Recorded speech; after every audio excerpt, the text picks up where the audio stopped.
Well, black people are Native Americans. We've had a lot of proof that you know some of us started here in this land.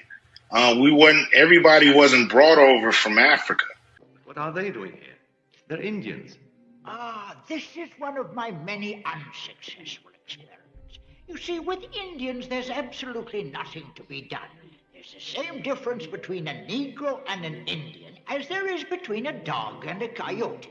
You can put a dog on a leash, beat him, and he'll always be there to lick your feet. Take away a coyote's liberty, and you've cut off his heir. An Indian will never be a slave. No one has ever been able to make them reproduce in captivity. They do not eat, they do not talk, they do not sleep, they do not make love. There are several things that are significant about it. Of course, one of them is the way that colonialism tries to develop all kinds of elaborate classification terms for different kinds of people, but that's another subject. The most significant thing here is to reveal the much greater amounts of Native American ancestry that are present within the African American population than most people realize, because they might have been misled by the use of terms like mulatto and also people of color. After the African, LeVar Burton, had been told that his name was to be Toby, and he refused it, and he was beaten to make him say his name was Toby. How was the dramatization? How much of that actually was recounted to you? I mean, was there a lot of interweaving? A lot of it, I thought maybe you were going to ask, and maybe you are in another way, is how much of the book is fact and how much is fiction. Well, a whole lot of it's fiction. Well, a whole lot of it's fiction. Well, a whole lot of it's fiction. Now, this is just a tiny bit of information now. But they take it as huge. Right, because it's cracking open the door. There's a place in Africa you could say that I'm from. A tribe? A tribe? I am thrilled. It puts a name, a place, a location, a people. Hank really is concerned that the science isn't really there yet for you to be giving them the name of a tribe. I think for most companies, I would be concerned too.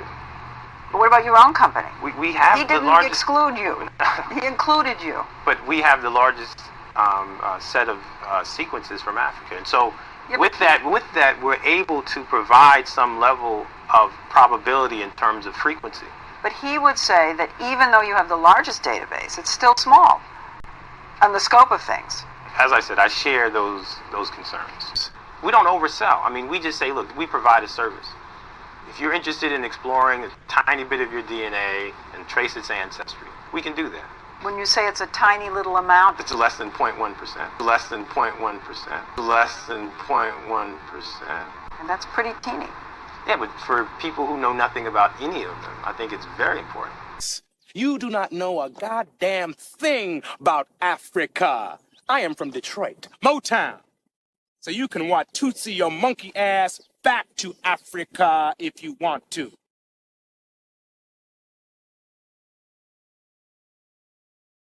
Girl, he told him, I'm from Detroit, Motown. I don't know why, I just love that clip. I love it. I love it. Hi guys. I'm back. I had to take a shower, get myself together, get me something to eat. And now I am back. So today we're going to talk about the Reconstruction era, guys. A lot of you may or may not be familiar with it. But basically the Reconstruction era was what happened after the Civil War. Last week, or the last live, I think the last Educational Friday we did, we talked about the Civil War. If it wasn't the last one, it was one of them wars, right? It was one of them Fridays, okay? What? But wait, let me finish this point and I'm gonna read this. The Reconstruction era happened war, okay? And we're gonna get into it. Sean Mack, thank you for the thank you, but I'm reading your comments. It said my birthday weekend started off terrible. House broken the second time in 2 months. It's my next door neighbor. I haven't been sleep, but I'm exhausted. Please pray for me, y'all. Missed my $2. Oh my. You can't call the police? Y'all don't have no cameras? Girl, it's your neighbor? Oh my God, you are in my prayers. You are definitely in my prayers. I'm so sorry to hear that. that you're going through that, girl, because baby, then I go to street justice after that. You might want to move, fat. I ain't gonna lie. I know in this economy, child, that's easier said than done. So my apologies. I can't even say that. But whenever you get a chance, whenever you get an opportunity, I would move. If your neighbor is breaking in your house, girl, because girl, I'll go get somebody I know to take care of that lightweight. I ain't even gonna hold you. Then he a juvenile, girl. I got people out here in Georgia I could call. Don't even get me started about New Orleans. So I don't. He one of them YNs, huh? Girl. And it's another thing to these parents. They better start taking care of their kids because the street about to take care of them. You got to know that, right? The streets are about to take care of them. So I don't want to hear no crying and oh my God, my child, he wasn't a bad child. Yes, he was horrible. Yes, he was. Yes, he was. I don't want to hear my daughter, she didn't do it. Yes, she did. She set it up. She set that boy up. Yes, she did. She deserved it. Yes, she did. See, we need tough love in the Black community. We got to say the stuff that nobody else want to say. My son didn't do it. Yes, he did. That Negro terrorized the entire community. You knew about it and did nothing. As a matter of fact, you kind of ate off of it a little bit. Yes, he did. My daughter didn't do that. Yes, she did. Yes, she did. Everybody and their mama knows she was running with them Negroes and they were setting people up and boom, boom, boom. Yes, she did. Sounds harsh, but it is what it is. I feel like that. And that's just that on that. Sonia Matthews, thank you for the super chat. Hey, little sis, something for the collection plate. Love you. Love you more, beautiful. Love you more. Thank you so much for the super chat. I'm so tired of these people, girl, coming online. Girl, yes, they did. Yes, they did. Because I'm not going to lie, when it comes, and I'm about to get into the lesson, but when it comes down to the little girl started getting popped, I remember saying to myself, OMG, they popping girls? Like, I'm thinking it's on some, like, these little boys are just wired, weird. I'm like that. Girl, in New Orleans, you go to pulling back the layers to that. These girls are helping set up the boys. Some of them are even going to do it with them. As a matter of fact, and this ain't no somber note, so you don't have to say rest in peace or I'm sorry or condolences. You don't have to say that, but it is what it is. My nephew was set up by a girl. A girl came, picked him up, and drove him to his unaliving. And then after that, popped somebody else in the head. The streets gonna take care of the streets. So, but anyway, back to Educational Friday. I'm just saying. And that was just my incident. But I know girls in the city, their mamas them come out there crying and all that stuff, and then you find out, you go to talking to people, and you find out the girl was Let's get into the episode. I'm thinking I'm doing a baddies review or something. Reconstruction. So we go to Civil War, right? And remember, we spoke about the Buffalo Soldiers, which we have to do a part 2 on. But we go through a Civil War. We did the live on that. The North wins. And I'm doing that because I know that's what they teach us. But there's a whole lot of conspiracy for me around that. But nevertheless, the North wins. Now we have to get ourselves back together because we're literally fighting each other on our own land. It's not like going to Haiti and do a war or going to France or something. We're fighting each other at home. So not only do we have to physically pick our pieces back up together as far as like the environment, we have to re-get this thing back together because wars cost money. Okay? Wars literally cost a lot of money. You can't fight a war for free. That's exactly why what's his name sold the Louisiana Purchase for so cheap, because he had wars to fight over in Europe. And he couldn't afford to fight the Haitians and the Europeans and still hold that land. He said, what do I have as asset? Oh, boom, I got this large piece of land. I ain't got time. Here, y'all want to buy it? And then people say, of course we do. We've been trying to get it from you for a long time, okay? And so he sold it for pennies on the dollar because he needed money for war. Tupac said it in his songs. They got money for war, but can't feed the poor. It costs money to fight. It's not free, okay? And also, too, just a little ad. When you see them, I forgot what I was about to say. I was saying money for wars. I forgot. It'll come back to me. Okay. But let's get into the lesson, girl. So Reconstruction comes around. We got to put ourselves back together. Mind you, it was mostly Black Americans, as it is to this day in the military. It's mostly Black Americans fighting in these wars. Now, these people are fighting for different reasons. You got the people in the South fighting on the side of the South.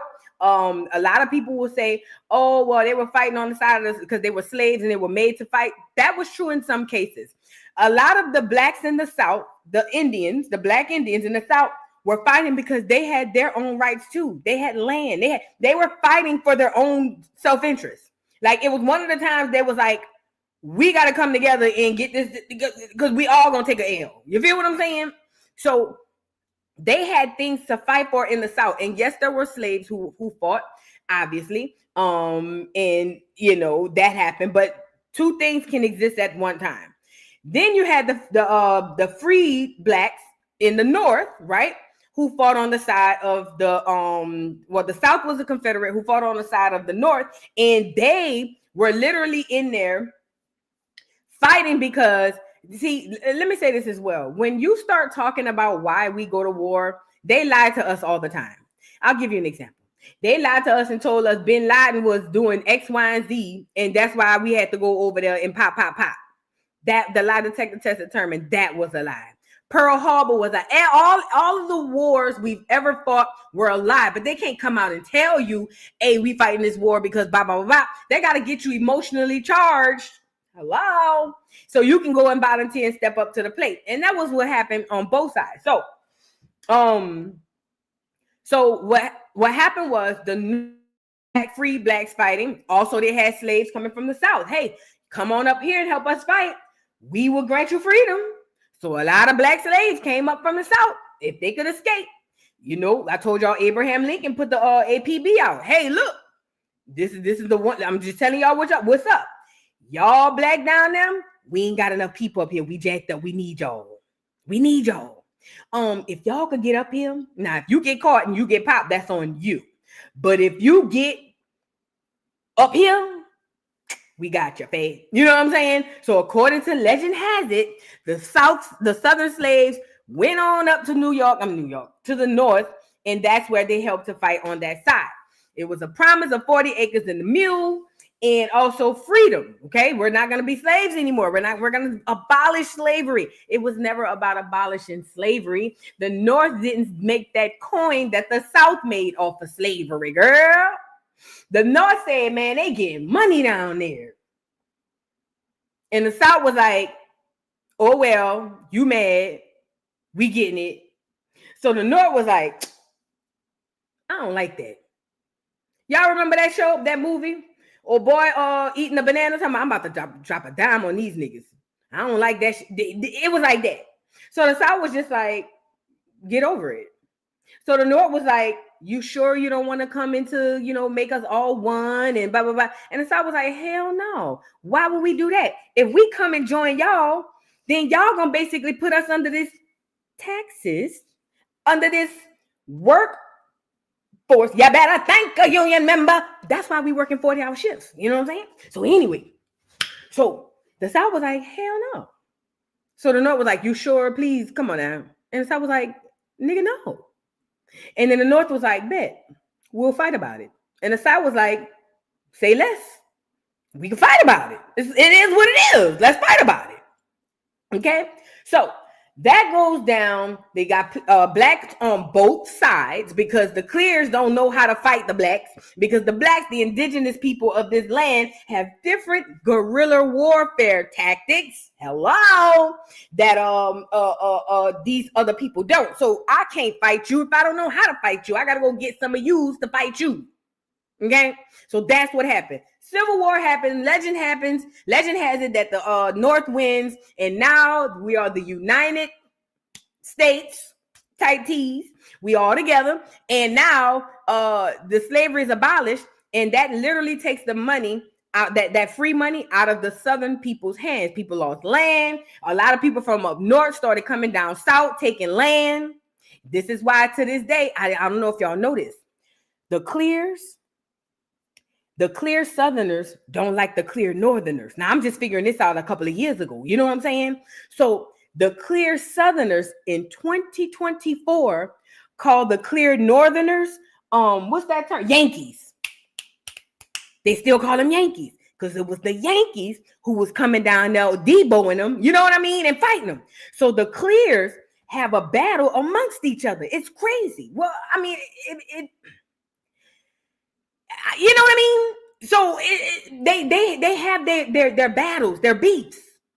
And when the clears in 2024, I'm not making this up, when the clears come down here, the Southern clears be really ready to battle them to this day. It's crazy. It's crazy. To this day. I was with this white guy who was from Philly or Jersey or somewhere. And he was telling me, one thing I hate about Southerners is they always calling me a Yankee. Everywhere I go, they call me Yankee. And I was like, a Yankee? I was like, from the Civil War? And he was like, yeah, apparently they haven't gotten over it. And he started laughing. And I was just like, for real? He was like, he get treated differently by the Southern clears. I was fascinated. I couldn't believe they were still, you know. Now the clears know stuff that we don't know. So let that sink in. Cosmic Sun Soul, thank you for the super chat. Hey, Boo and Acorns, definitely going to recap all of the Educational Fridays. Thank you, Faye. Oh, you're welcome, my love. Thank you, Cosmic Sun Soul. Y'all like the video if you haven't already. So, long story short, the fight happens. Now we're in Reconstruction, okay? Now, before we get into the actual Reconstruction, you know, I don't like using Wikipedia. Actually, I hate Wikipedia. Wikipedia is the most lyingest source you can ever find on the internet. If you ever have to prove anything to anybody, do not go to, really Google is bad, but do not go to Wikipedia. Unless you know how to trick the algorithm to give you what you're really asking for, okay? However, I did find a little excerpt on Wikipedia regarding Black Indians in the tribes. Remember, all the Indian tribes went away. Now we got 5 civilized tribes. You feel what I'm saying? 5 civilized. And mind you, these 5 civilized tribes, they was the $5 footlongs. And if you was nice or if they liked you, they'll let you come on in and join. So the $5 footlongs took the place of the actual indigenous Black people. Then we became Negroes and things of that nature. You know what I mean? So it's all happening simultaneously. Okay? So boom. So 5 civilized tribes pop up. And I saw this little excerpt on Wikipedia that I wanted to show you guys. Like the video, y'all. That I wanted to show you guys that I thought was interesting. So look. The Dawes Commission was established, right? Mind you, 5 civilized tribes, what we're talking about. Before the Dawes Commission was established, the majority of people with African blood, let me stop here. They're going to always call Black Americans African because they still want to have the people think that we come from Africa. So please, you got to watch the hijack. Watch the little BS they throw in there to throw you off.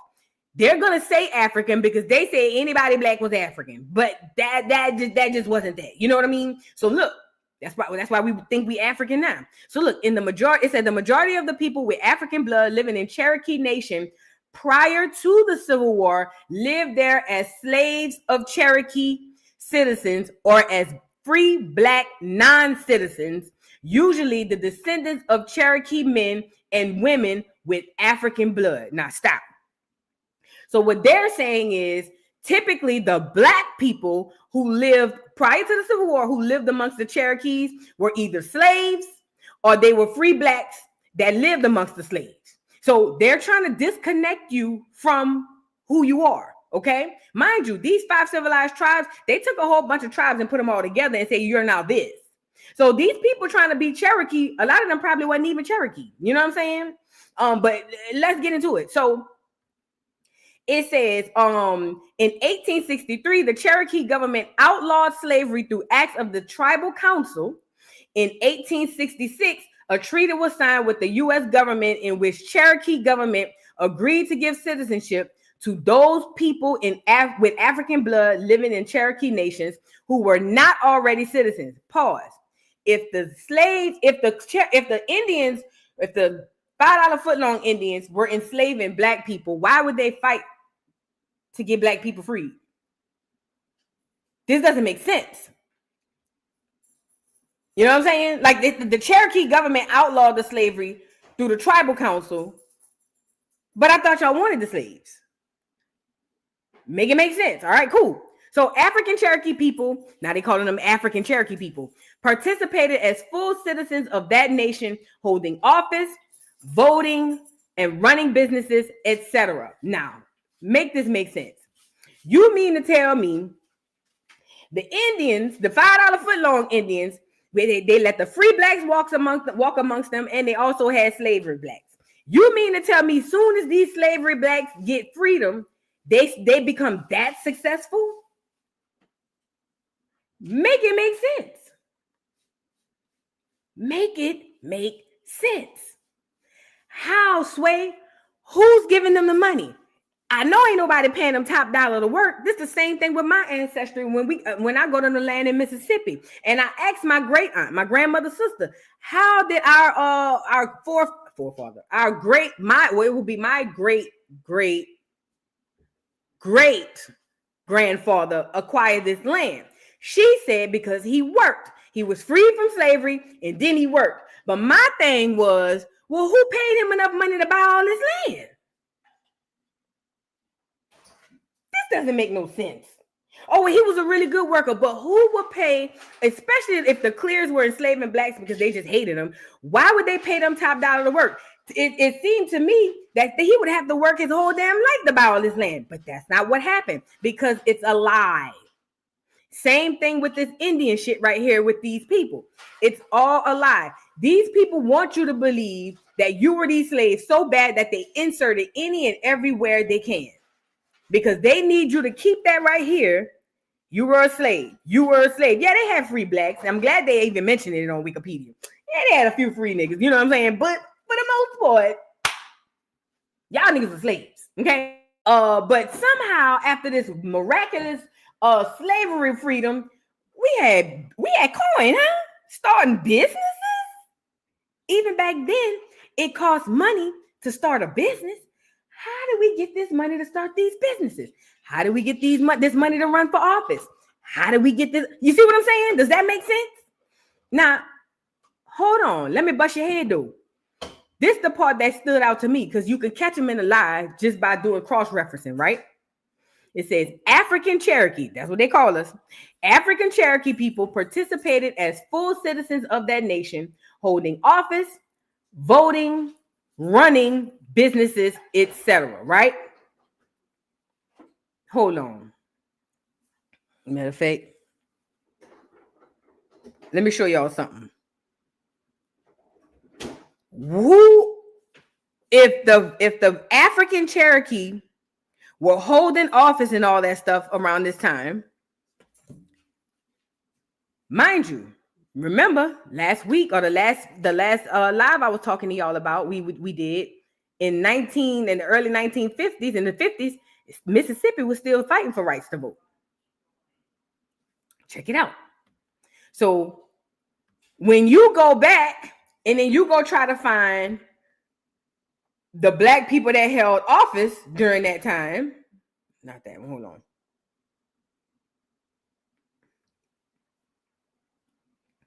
To your surprise, this is what they look like. Now, let me ask you a question. me ask you a question. Hold on. Do any of these niggas look like they used to be a slave? Help me out. Help me out. Do any one of these Negroes look like they even had a whip slashed across their back? I'm just trying to see something. Because I'm looking at the Negroes and I'm saying, slave where? Where was they a slave at? Unless the miracle on 34th Street dictates that they miraculously made all this money to start all of these businesses and blah, blah, blah, blah, blah, blah, blah, blah. And not only that, these were some finely dressed Negroes, and it don't look like the shit they wearing is cheap.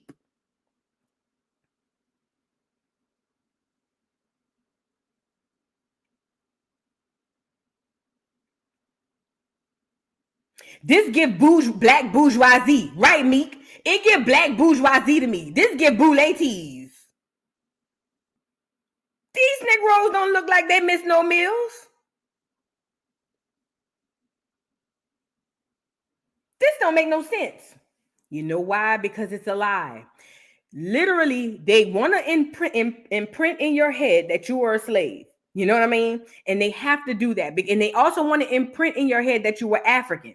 And let me tell you something too. There's another thing where they be saying, oh, they was bringing Africans around that time. Where is the proof? They don't even have proof of this transatlantic slave.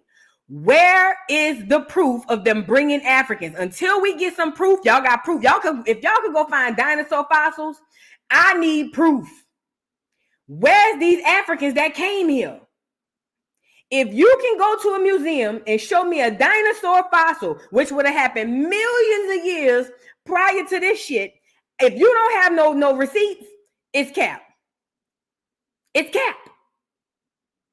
It's cap. Okay?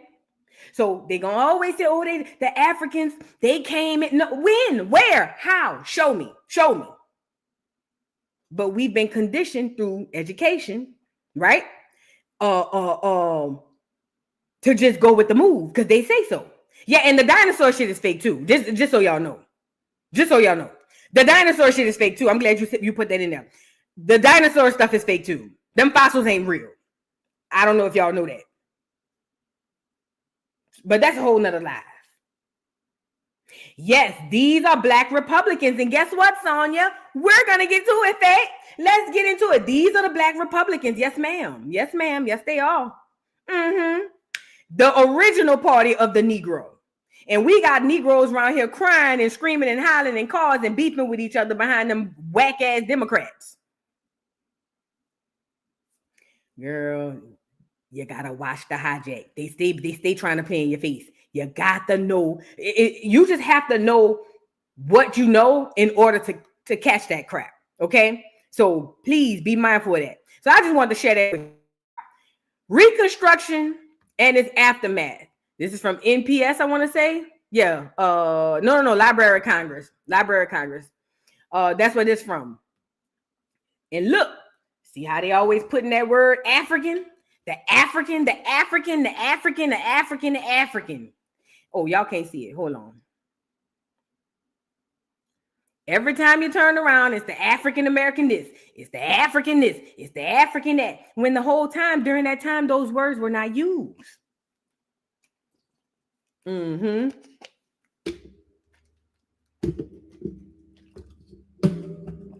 All right. Did I miss a super chat or something? Oh, thank you, Goddess Heather, for the super chat. Hiram R. Revels is my relative. He is the handsome gentleman to the left. For real? Girl, you lying. Hold on. That's dope. Hold on, I'm going to get him back up here. Get him back up here, girl. Not this one.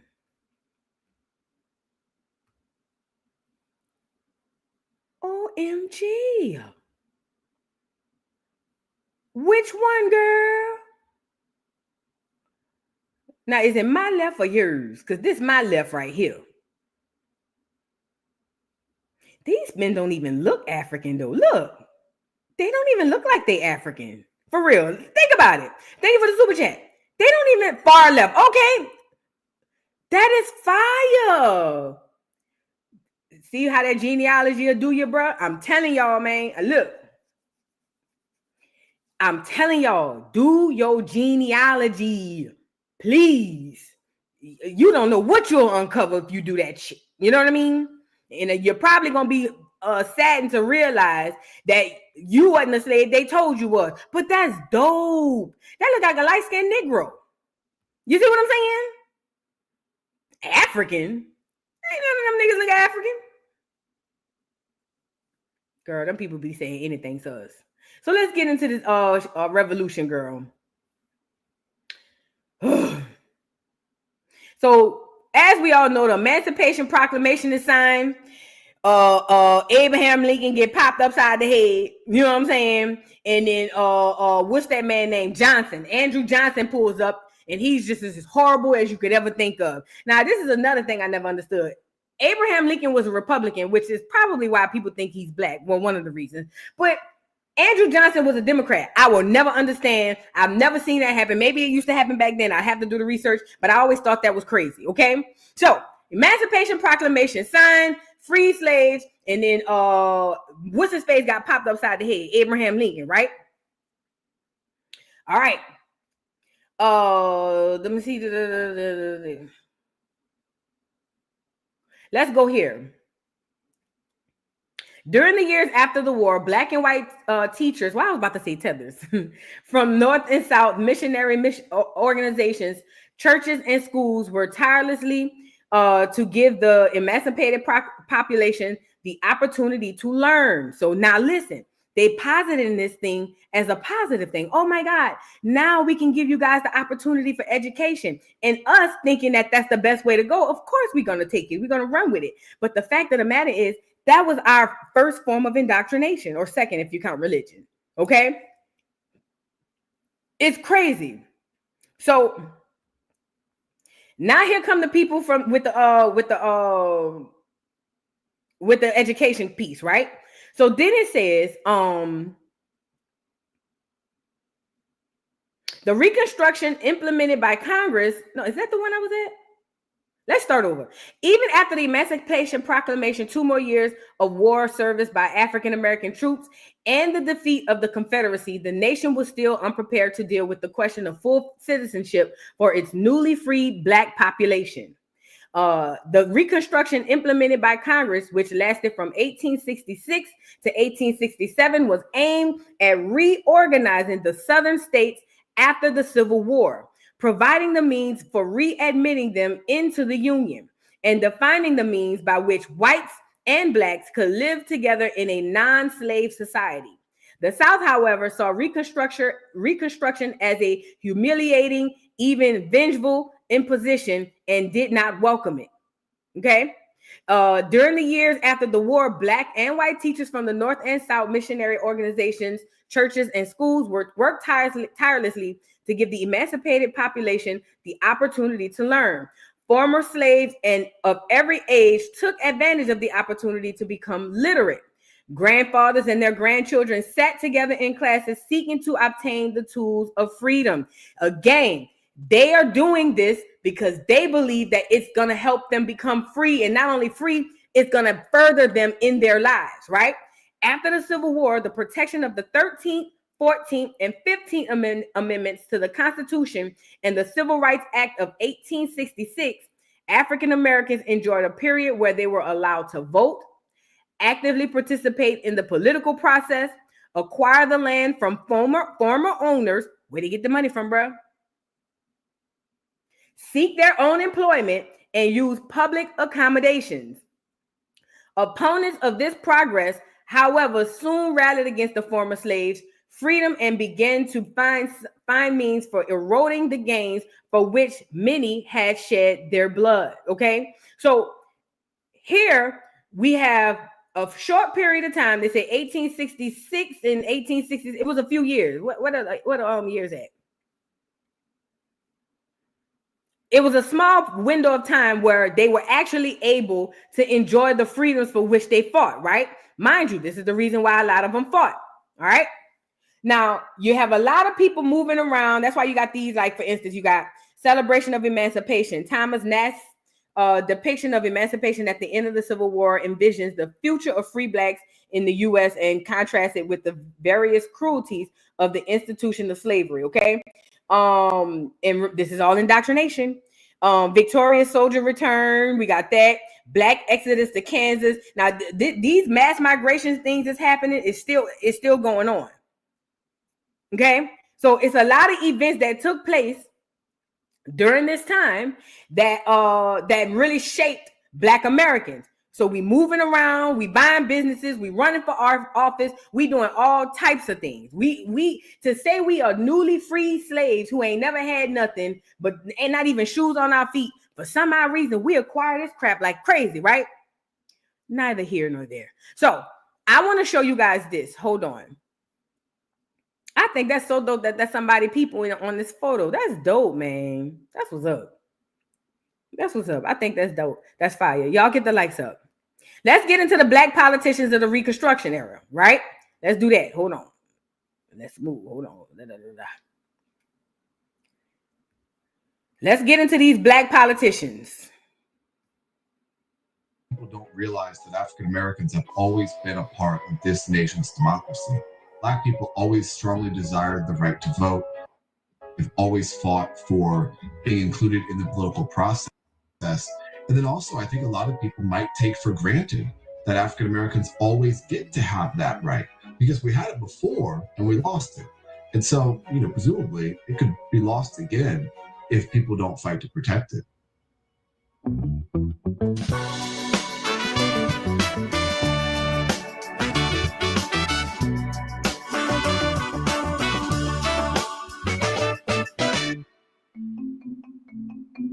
When we learn about the Reconstruction era in school, it's often taught as a dark period in American history, a time of upheaval and unrest right after the Civil War. But what often gets overlooked is that for a brief period of time, thousands of Black representatives were elected to office all over the South.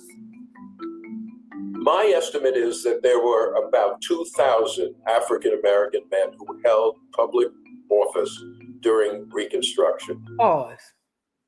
Hold on, Clear Man. Look at this photo real quick. Help me out. Do these Black men look like, standing next to the Clears as well, do these Black men look like they had any type of inferiority to these Clears? Over 2,000 were elected, right? Who voted? Did the Blacks have right to vote? Who voted? Did the Clears get them in? Who voted? Why would the Clears get all these Negroes into the offices, right? And not only that, these Black men look like they doing better than the Clears, in my opinion. In my opinion. But they want us to believe that these were former slaves who pulled themselves up by the bootstraps and somehow became uber successful.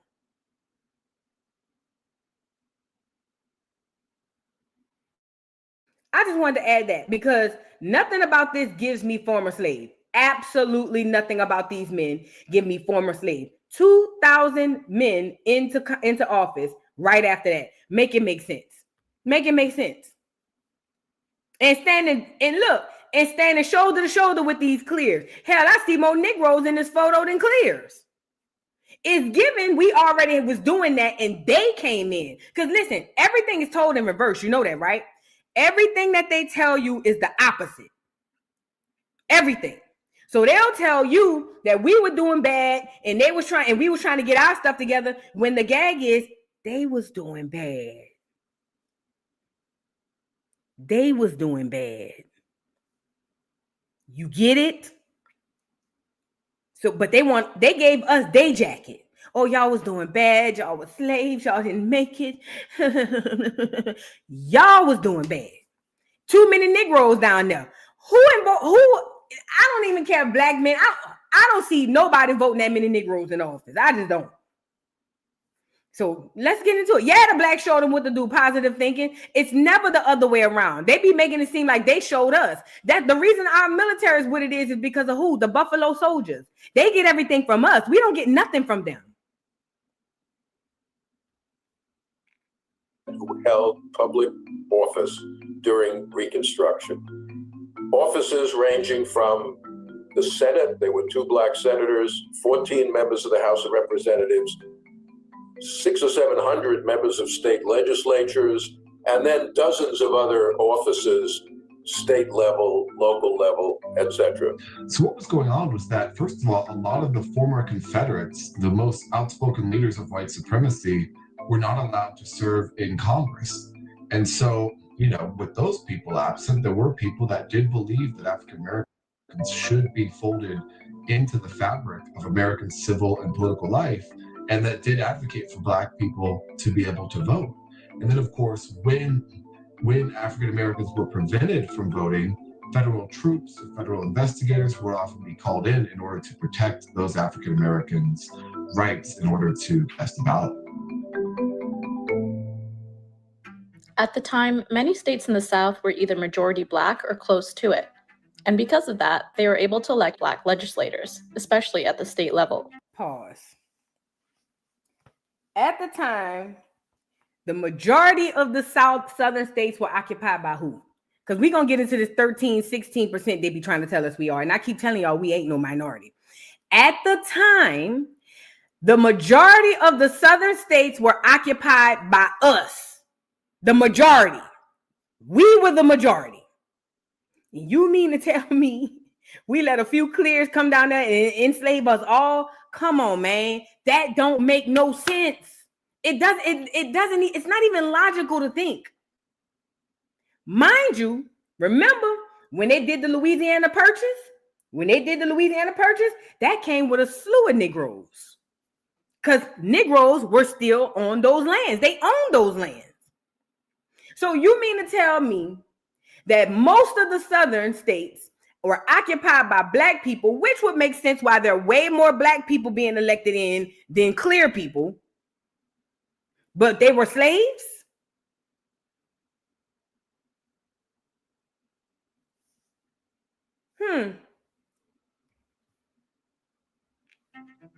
The most significant accomplishment of black legislators in many southern states during Reconstruction was the establishment of public school systems, not only for African Americans, but for white students as well.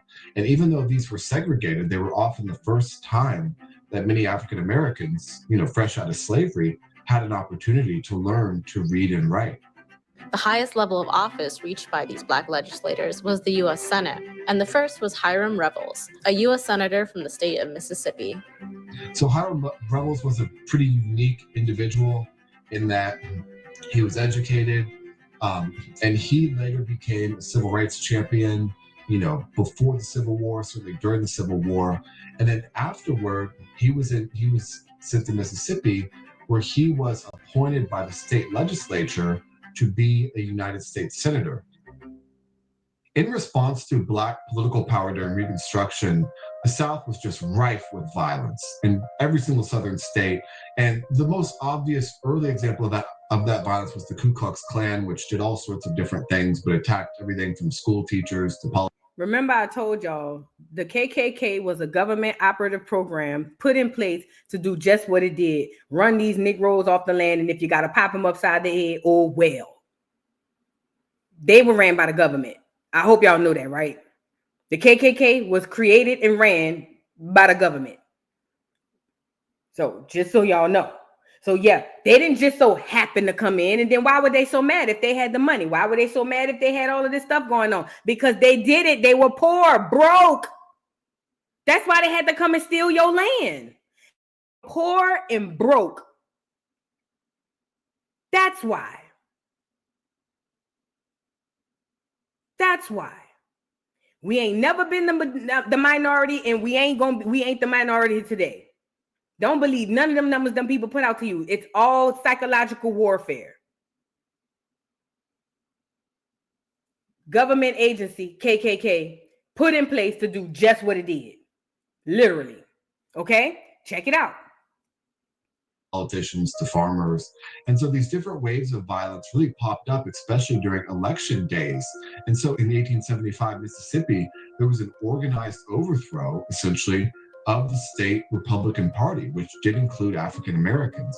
There was violence at the polls in different cities, and that spread throughout the entire South. 1876, there was violence in different places like Florida and South Carolina and Louisiana that led to contested elections that ultimately paved the way for Reconstruction to end. That overthrow was not put into law really until another generation, let's say around 1900, when Southern states figured out ways to abrogate the 15th Amendment, which had been enacted in Reconstruction to guarantee Black men's suffrage. So once the 15th Amendment became law, Southern states couldn't disfranchise African Americans simply by saying Black people are no longer allowed to vote. And so y'all saw the Masons? Y'all see the Masons, huh? You see the Masons? Hey, man, I don't even want to get in the conspiracy theory bag, but I just wanted y'all to see. See the Masons, huh? You see the apron? Them the ones who sold y'all out, who sold us out. Them. Because they work with the ops too. They work with the ops too. I hope y'all know that. Just like the black bourgeoisie, all of those people work with the ops. Now, I don't know about the Masons today. I don't know what they're doing. If your cousin or uncle Mason, I don't know. My cousin a Mason, so I don't know. But I'm telling you what's going on back then. This is why we were able to get the things get messed over the way we were. Them Negroes right there. Just throwing that out there. By saying Black people are no longer allowed to vote. And so in response to Reconstruction, in order to eliminate the Black vote, they had to come up with new ideas in order to make sure African Americans were taken off the voter rolls. And the most powerful of those methods was the literacy test, which allowed for local registrars in a county courthouse usually to look at a candidate and give the candidate a literacy test to see if they were qualified to register to vote. The nature of the test usually didn't matter. The person defined whether they were qualified to vote based on whether they thought they were white or Black. And so this is another way to push you into the education system. If you wanted the right to vote, right? If you needed the right to vote and you know it's through a literacy test, what's the first thing you're going to go do? Learn education, learn how to read, learn how to write. You see what I'm saying? And comprehend what you read. It's another way to push you into the education system. A whole nother way to push you into the education system. You need that in order to vote. You get what I'm saying?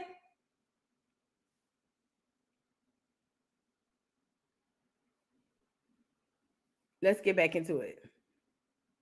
You had a period, from 1900 to the 1965, the Voting Rights Act, where very, very few African Americans were allowed to vote throughout the entire South.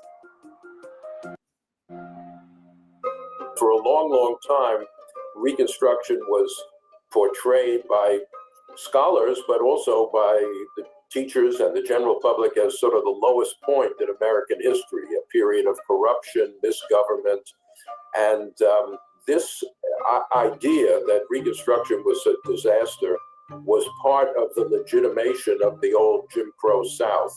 The underlying message was the South was correct in taking away the right to vote from Black men, and that if Blacks were given the right to vote again, you just have another replay of the horrors of Reconstruction. But I think one of the things in American history that we often teach is that there's a constant march toward things getting better. And it's a little bit tricky to teach Reconstruction because, African Americans during Reconstruction could vote in much of the South, and then things actually got a lot worse. I'm so glad you caught that because I was looking at it. I'm trying not to go off the conspiracy train. Let me go get it. Hey, then I won't go back to where we was, but look, they show it to you in your face. They put it in your face. But then today, if you say something about witchcraft, oh, there she goes for conspiracy theories, because it's right there. It's right there. Hold on, thank you, North, for pulling that up. Hold on. It's right there. Didn't I tell y'all they had to have some witchcraft to get us the way they got us? I've been feeling it. I said, there's no way these people were able to conquer this whole land. Think about the United States. I said they had to have some witchcraft inputted in this stuff. I even think there were witchcraft put in for this last election a couple of days ago, but that's a whole nother story. Ooh, I love that you caught that, Bunny. Music sheets. Music sheets. What black people love.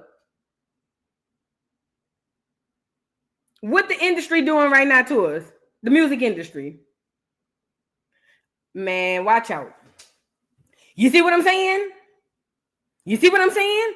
That's why I told y'all got to be careful with what you intake on the music.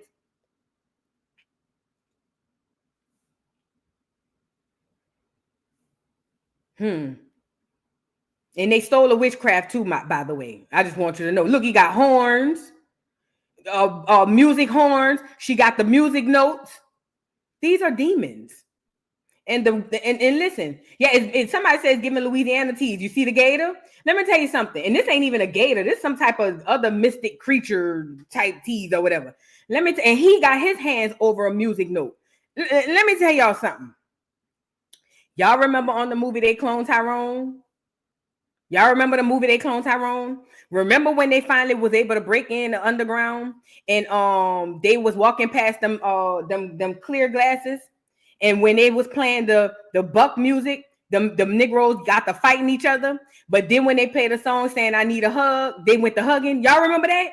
Remember when they was in the car on the way to go to the trap house and the song came on and Jamie Foxx's character was like, man, I hate this song. This song always makes me tired. And they all started falling, like yawning. But that's a movie though. I told y'all they tell you the truth in a movie all the time.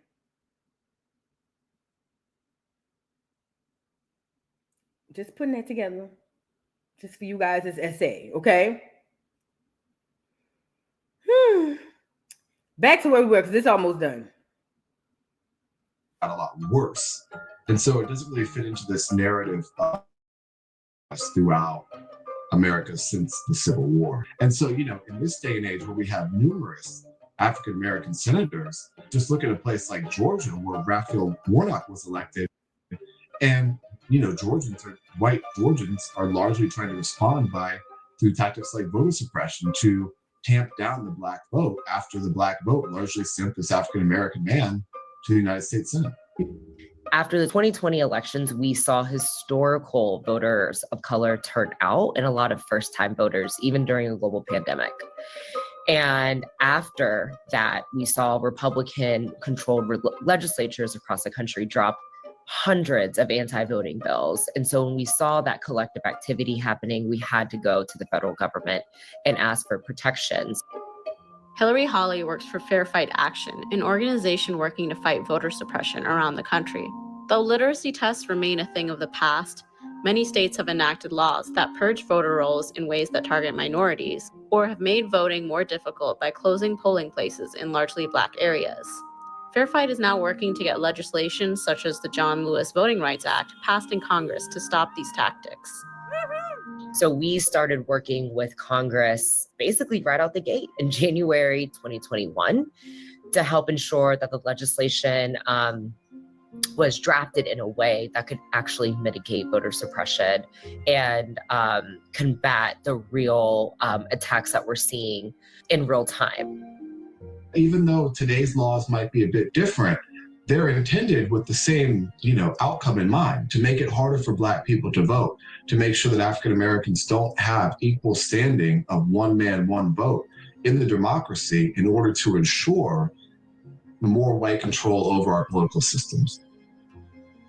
I think it's important to learn about Reconstruction in American history because that was a moment, I think, where our democracy held the most promise for every single person, at least every single male in the history of the United States of America, regardless of race. And I think that if we are to ever really fulfill that promise, then people need to understand the history of voting rights and voting right loss in the Reconstruction era. All right, sir. Let me tell y'all something.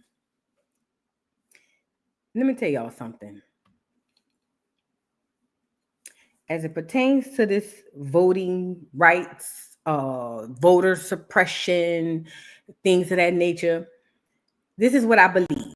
I don't know this to be a fact, but this is just what I believe. I don't know where I get these thoughts and these hunches from. I don't know. They just come on me. But this is what I believe. They don't have to do voter suppression for Black people no more. Well, after this election, they may, depending on how they regroup. But they don't have to do voter suppression for us no more. You want to know why?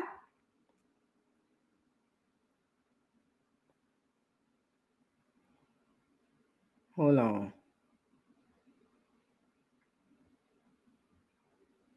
Do you want to know why they don't have to do voter suppression with us no more?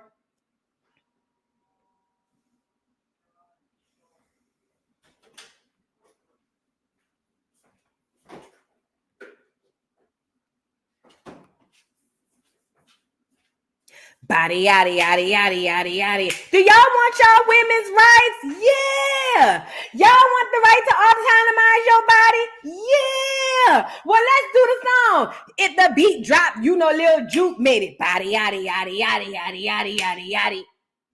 It's 7 p.m. Friday, 95 degrees. I ain't got no nigga, and no nigga ain't got me. It's giving ass, tips, hips, and titties. Ass, hips, tips, and titties. Factor in your drill rap, you ain't got a large base of Black men to worry about anyway. They are putting witchcraft on you through this freaking music. They don't have to suppress your vote because they know they're going to put it in the music and you're going to go with the move. You get it? They're going to put it in the music and you're going to go with the move. This is why back in the early days, I want to say, I say 80s, 90s and before. Back in the 90s and before, you found more families, okay? More people were in love. Why? The music reflected as such. Pay attention, play attention. 90s, when R&B, soul, gospel, people loved each other more because the music reflected as such. So much so, the Negroes were so clever, they would say some real harsh stuff, but the way they put it in the words, it don't impact you the same way. For instance, Olivia, Lost and Turned Out. The melody and the way that they sing the song, you wouldn't even know unless you really stop to pay attention to what they're saying, that, oh snap, they're talking about a prostitute. But even still, they're literally talking about how she went left.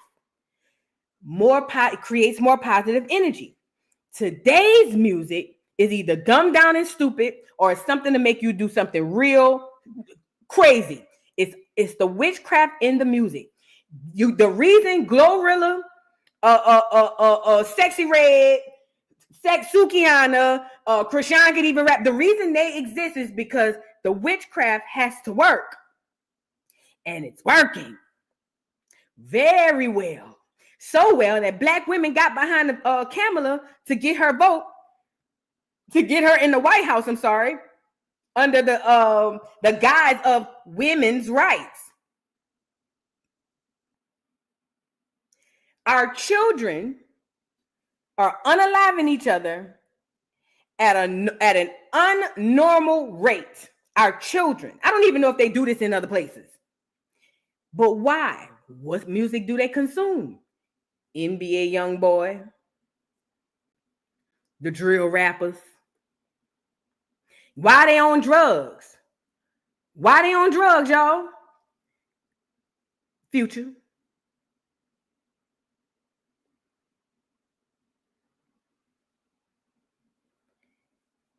Our behavior reflects the music as a collective.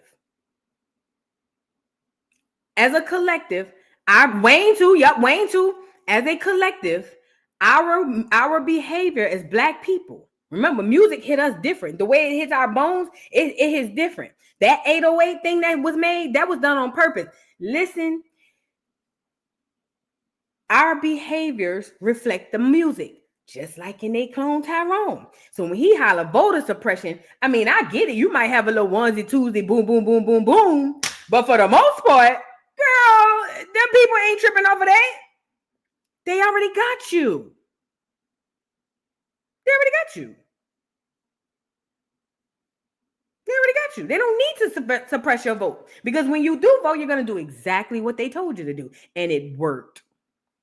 The Black men as a collective were too busy unalive. The young black men were as a collective were too busy unaliving themselves. And the women was over there fighting for abortion rights under women's rights.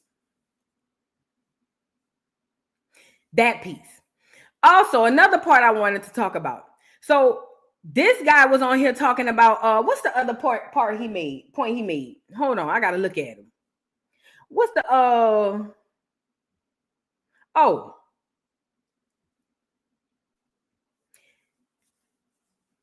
the hell they trick us into standing with this?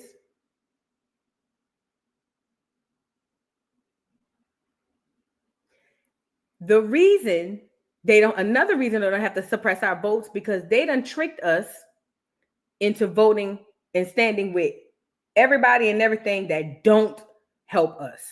They don't have to do that. Why would they do that? It's already done. It's already done. Do the witchcraft.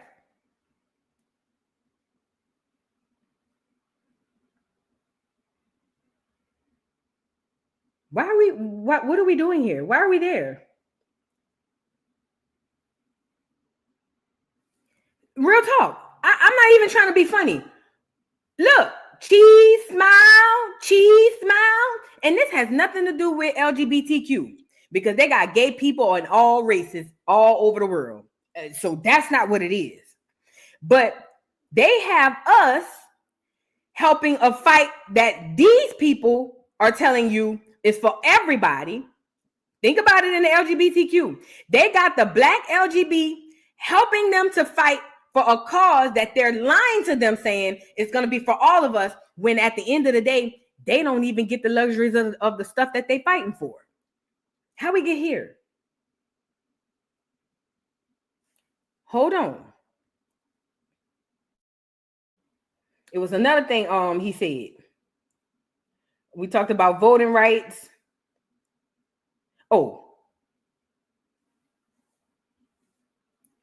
Depictions like this are extremely important.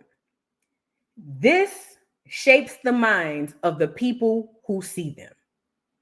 Even in 2024, when you look at a photo like this, mind you, we went from what time stamp we at? 7:56. We went from, stand by, because I want you to see this. Where the damn that's a good one too. Look, that's a good one too. Look, clear people, unaliving Negroes. I'm trying to show you how this stuff shapes your mind and who you are. We went from this, right? This gives you pride. It gives you a sense of, oh my God, I can do something. I can be something. To photos. Where is that? Like this. Now, what is it that you think that does? First of all, who noticed the difference? Spot the differences in the photos. So in one photo, we got the Black politicians and some clears. And in this photo, you got a Black man going to vote. What's the difference in these two photos? I want to see if somebody going to pick them up.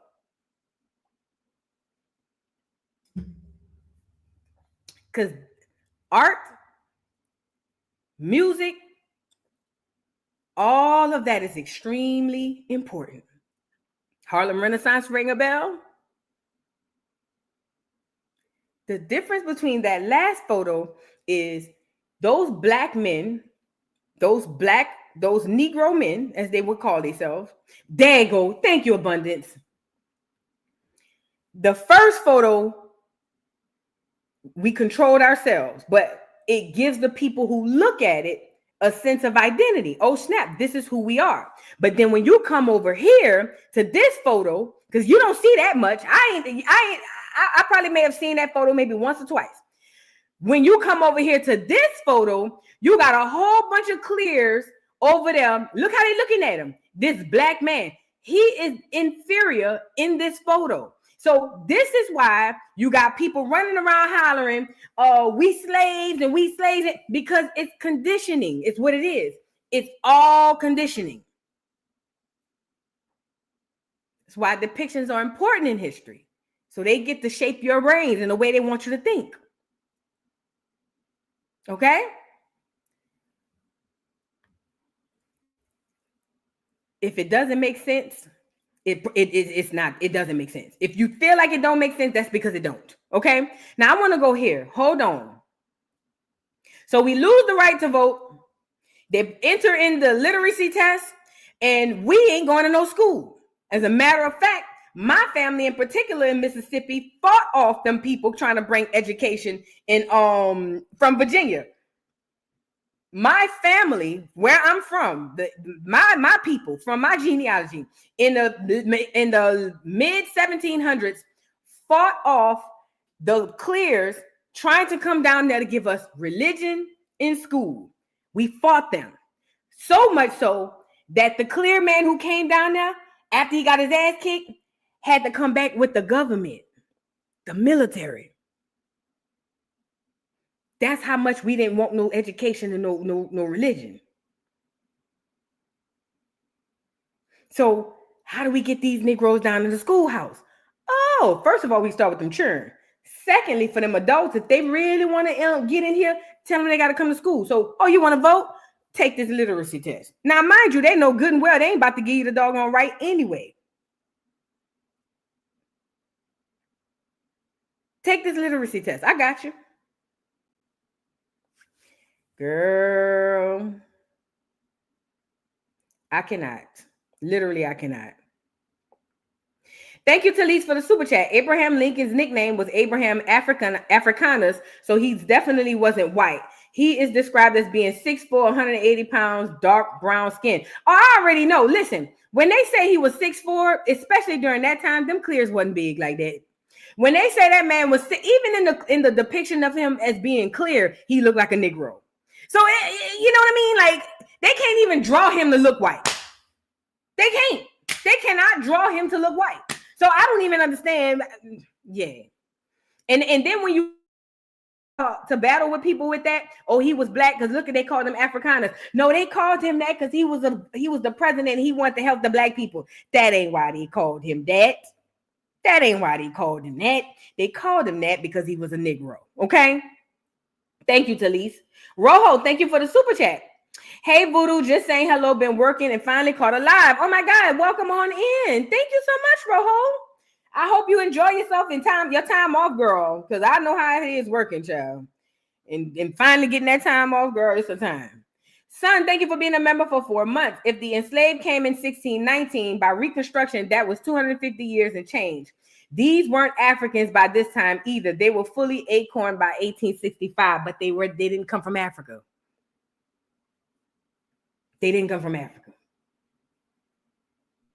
At best, the slave trade between the Americas happened, but they didn't come from Africa. I keep telling y'all that's not true. That's not true. They were already here. That's another hijack to get you to get off your land and then put your mind somewhere else. Talise, thank you for the super chat. The Demon Rats created the KKK in 1866. They had to approve the clears to run. Biden's first campaign in 1972 was ran by the KKK. Yes, the Dixiecrats. Yes, ma'am. The Dixiecrats or the Democrats are the public, are the office of the KKK. Everybody knows that, which is why Biden's mentor was a full-fledged KKK member. It's a government, it's all linked together. It's a government op. Thank you, Talise. Pretty and well, thank you for being a member for 5 months. Hey, boo, remember when Kanye was ranting and saying they used the music to program us, the 808s, and how low vibrational literally are a curse on us? Yeah. And you know, I had watched a video on that. I might do a live on that one time, or a video. But I had watched a video about how the frequency of the 808 affects people.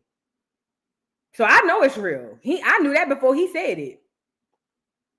Goddess, thank you for the super chat. The Pisces era is an astrological age that began around AD 1 and is expected to end around AD 2150. Oh, I didn't know that. Now you schooling me, girl.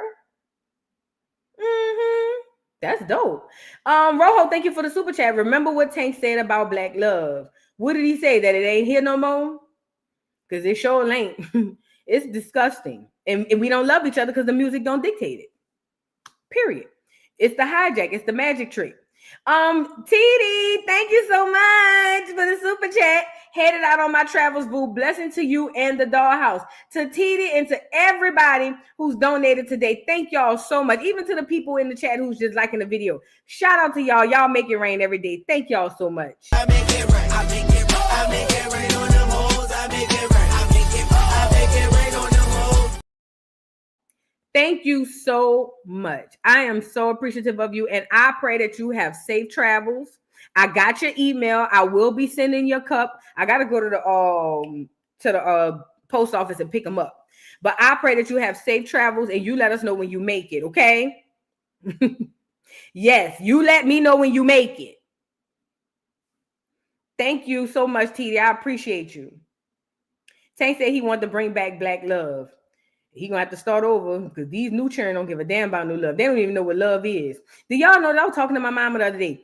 Children don't even have friends no more. Y'all like real friends. You know, back in the day, you had your friends, but you had like a best friend. I don't even hear children talking about their best friend no more. Children, like I said, we gotta start over. Let's move on. So you guys, like the video if you haven't already. So now, boom. So I want to go here with it. Hold on. Is this the one I was already on? Yeah, that's the one I was already on. My bad. I want to go here with it. Well, I sent it to me twice. Now I want to go to the Reconstruction era. Now, this is going to give you a little backstory. Now, I already kind of talked about this with y'all last week when we were talking about that land that them people, well, I don't know if it was whenever. Remember, I showed y'all, and we'll go over it again. After the Reconstruction era, or during the Reconstruction era, after the Civil War, blacks were given land, okay? We didn't get the 40 acres and the mule, but there was a small period of time where people were actually giving out land, all right? So when they were giving out this land, over there where the Gullah Geechee at, all along that coast, they gave black people land. Them black folks went over there and had their own communities, their own sheriff, their own church, their own schools, they own everything. Them people went over there and did their own thing. And guess who came in and messed it up? The government operative, the KKK. Ran them out of there, unalived them and ran them out of there. They made it a blacks only. They segregated themselves. They was like, all right, bet. Y'all go over here. We gonna stay over here. And they started to thrive, right? So here we go with this. Am I on? Okay. Here we go with this. And I want to kind of get into a little bit of that because we talked about it before. We're going to get into it again. And then we're going to get into all the things that happened after that. So remind you, Abe dead. Johnson is in. He hates Indians, aka Negroes. So Johnson tells the Clears, hey, first he tells the Negroes, hey, you know how Abe told y'all he was gonna give y'all 40 acres and a mule? Yeah, he did. So I'm taking it back. And if you haven't got no land, if you got the land, I'm coming get it. And if you haven't got no land, tough titty said the kitty, but the milk was dry. You know what I'm saying? That's what Andrew Johnson came in and said. Now, this is the place where he's going to send his military, the KKK, in to go get them people up out of there, okay? Pay attention. Let's get into it. Act of treason. They felt the North was a vicious aggressor committed to a perversion, which was black equality. This sense of a grievance and sense of injustice only grew. That this was something that was not to be accepted.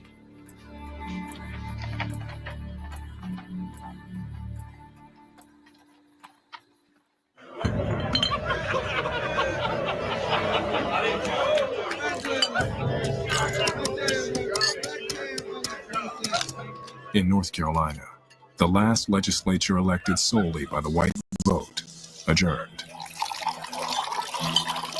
The legislators marked the occasion with a whiskey punch party.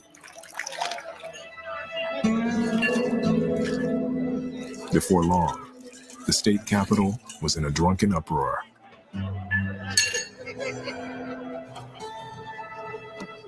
With the ballot in black hands, many expected to give up their seats to former slaves.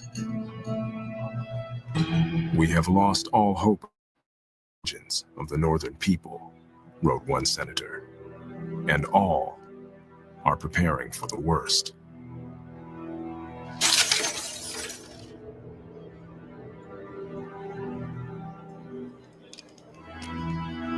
What Reconstruction does by suddenly enfranchising blacks, it communicates the message that all of a sudden these people who have been part of the background scenery, who have been stage props, they're going to come onto center stage and be actors.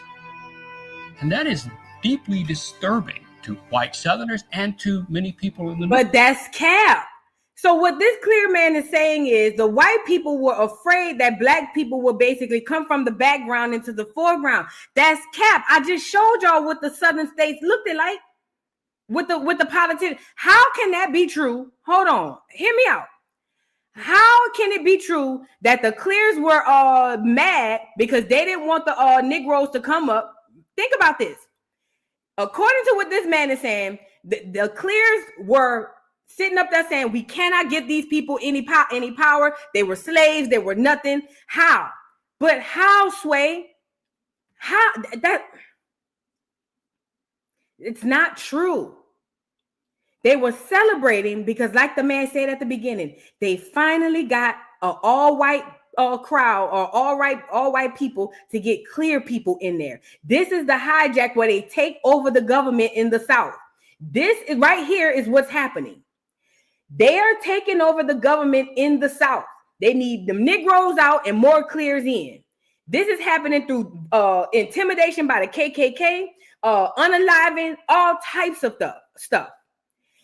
They not celebrating because they I'm sorry. They not scared that the blacks gonna come up to the foreground and thrive. They were already thriving.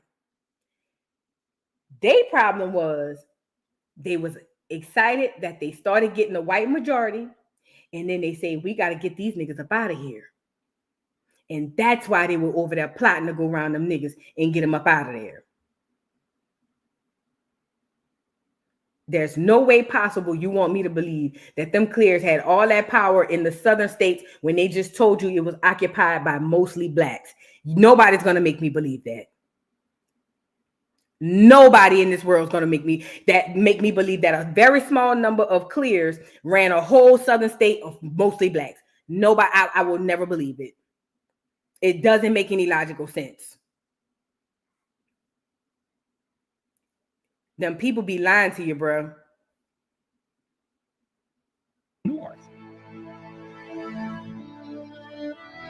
Across the South, black newspapers exhort every black man to seize the moment.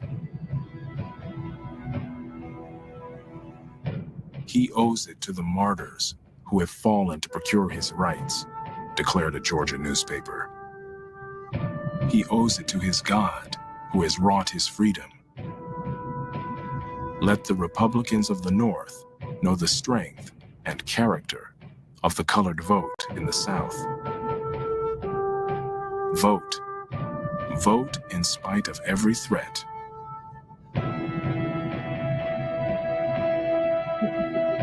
To freedmen, the ballot was sacred proof They were bondsmen no longer, but citizens at last. That boy look crazy. That boy look scary. He must be a cowboy or something.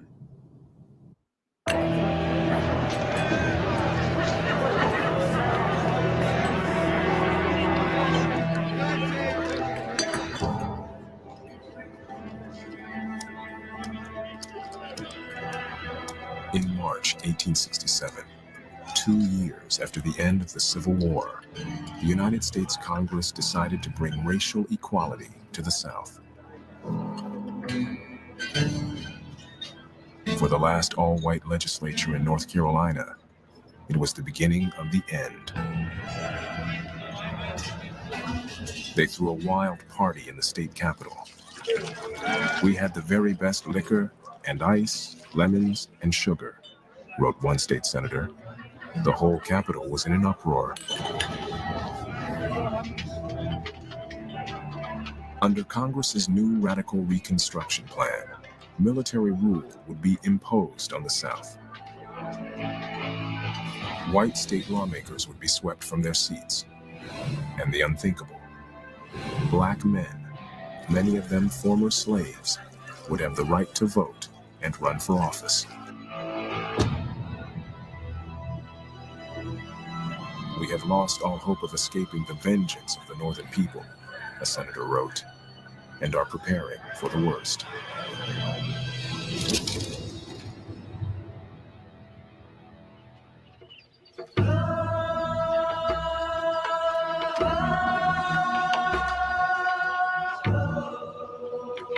That fall, Southern blacks embraced Congress's plan. In Louisiana, about 100 black men approached the town of Natchitoches, ready to defend their new rights with sticks and guns. They had come to cast their ballots. Scores of Union soldiers, many of them black, stood guard at the polls. It was a scene repeated throughout the South. This really was a remarkable leap in the dark for world history. It's the first large-scale experiment in interracial democracy that had existed anywhere. This may be the most radical single change that emerges out of this entire era. To go from being an enslaved person to not merely a citizen, but to being a voter and a holder of office.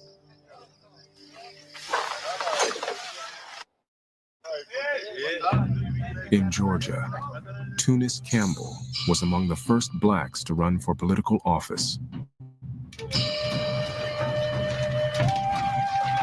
Right after the war, he had set up an independent black colony in the Sea Islands of Georgia and declared it off limits to whites. Tunis Campbell was impressive in appearance. He was 6 feet tall, habitually dressed in a three-piece suit with a bow tie, carried an umbrella, a top hat. The planter class is in awe of him, but African Americans are also in awe of him, and he uses that to great advantage. Trained as a minister, he could reach into the heart of a community. He often stood behind the pulpits in black churches on Sundays and said, under the new acts of Congress, we're going to be allowed to vote. You're going to be protected in that vote. We have a great black majority in this district. We are going to elect black judges. We are going to elect black sheriffs. We are going to elect black senators.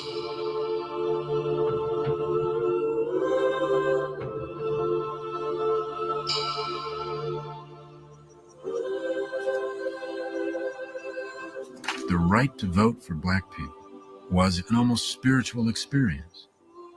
It was a physical manifestation of their freedom. It meant that somebody was actually recognizing them as a political human being. The right to vote was like breathing life into them.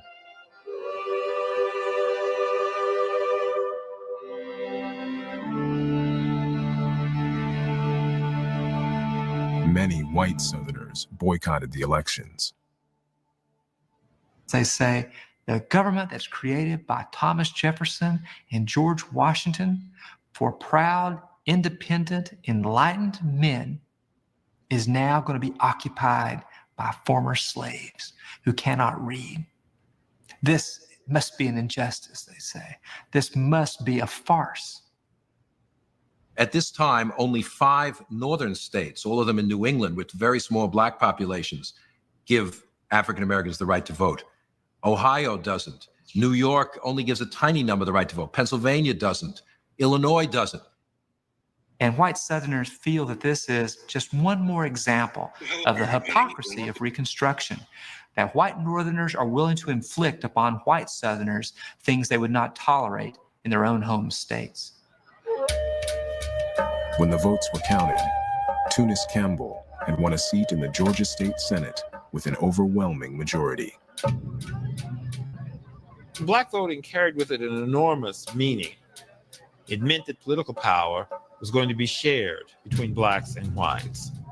And this is a very frightening thing for many white Southerners, because they have, in effect, lost control over what they have deemed to be their birthright, which is the right to run these governments.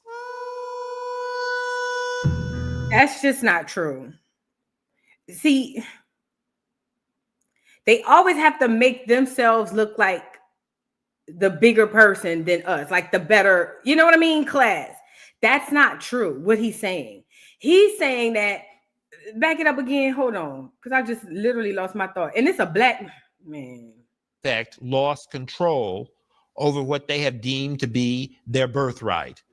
How could they have deemed that the right to vote, that the office and running the government was their birthright, right?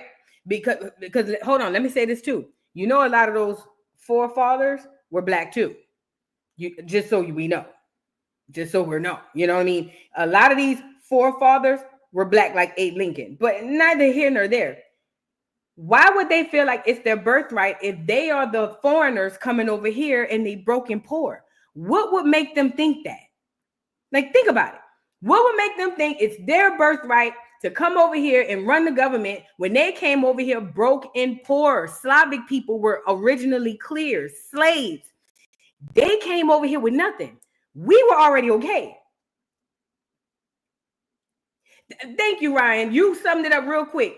They didn't give up their birthright. They stole it from us. That's all that happened. They didn't give up nothing. They stole it from us. But listen, it's bigger than that. They stole it gradually and slowly. It was never their birthright. It was never their birthright. All right, go ahead. Which is the right to run these governments. One white Southerner uttered words of warning. Let not your pride flatter you into the belief that you ever can or ever will govern the white men of the South.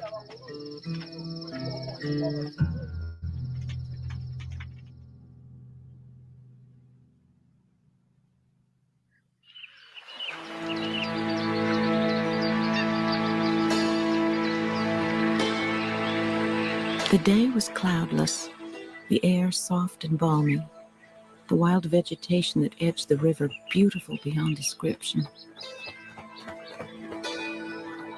Not a sound broke the stillness but the dip of our oars and the wild minor chant of the Negro boatmen. Anxious to reclaim their land, 28-year-old Fan Butler and her father, Pierce, were nearing their plantation on St. Simon's Island in Georgia.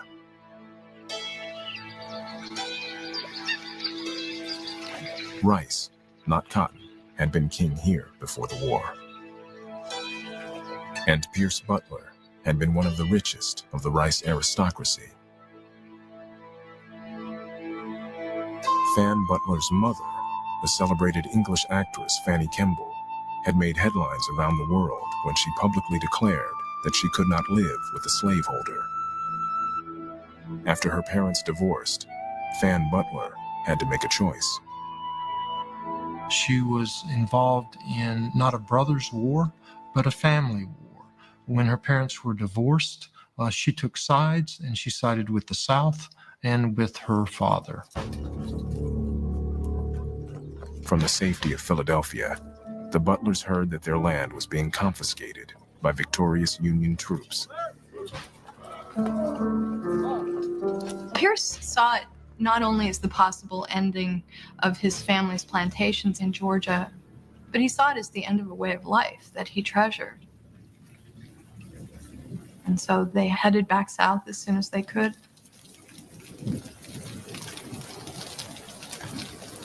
They found the Butler plantation in ruins.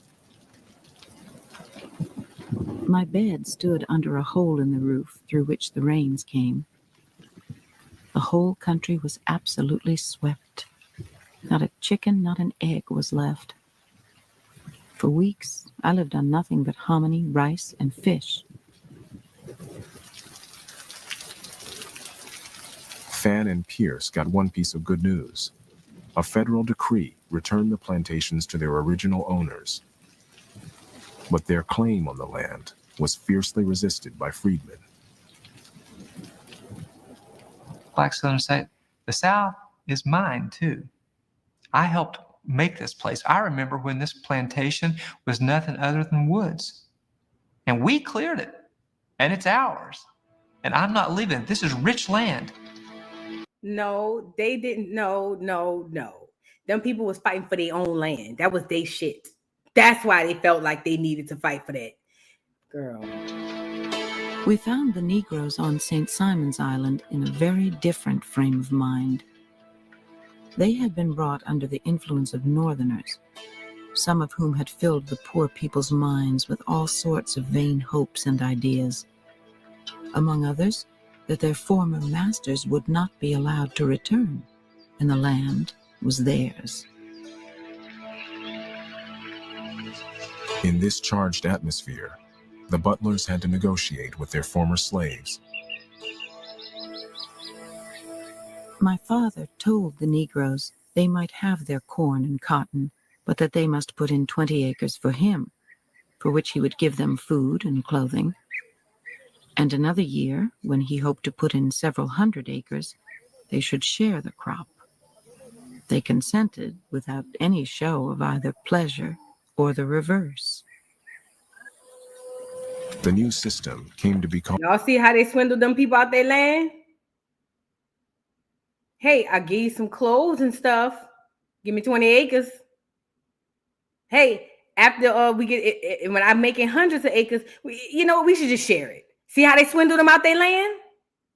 Called sharecropping, but many landowners wanted something more than their share. Pierce's plan was to evolve his relationship with his former slaves back into something that would probably look and work a lot like slavery. And as Fan would later say, when it was her land, you have the freedom to leave, but I have freedom too. And what's more, I own this land. And if you're going to stay here, you have to do what I say. Fan Butler was not as confident as she sounded. We are, I am afraid, going to have terrible trouble with the Negroes. And I see nothing but gloomy prospects for us ahead.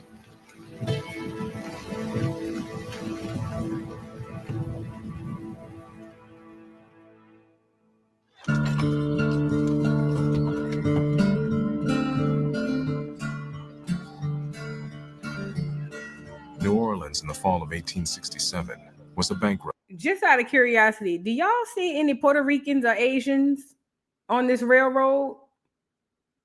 Because you know how they be saying the Asians and the Puerto Ricans helped build the railroad?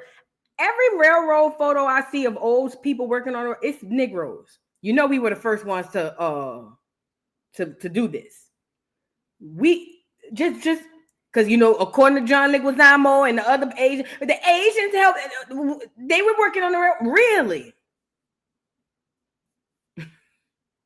Really? City with just 4 roads. The war had left the whole state of Louisiana, one official lamented, dirty, impoverished, and hopeless.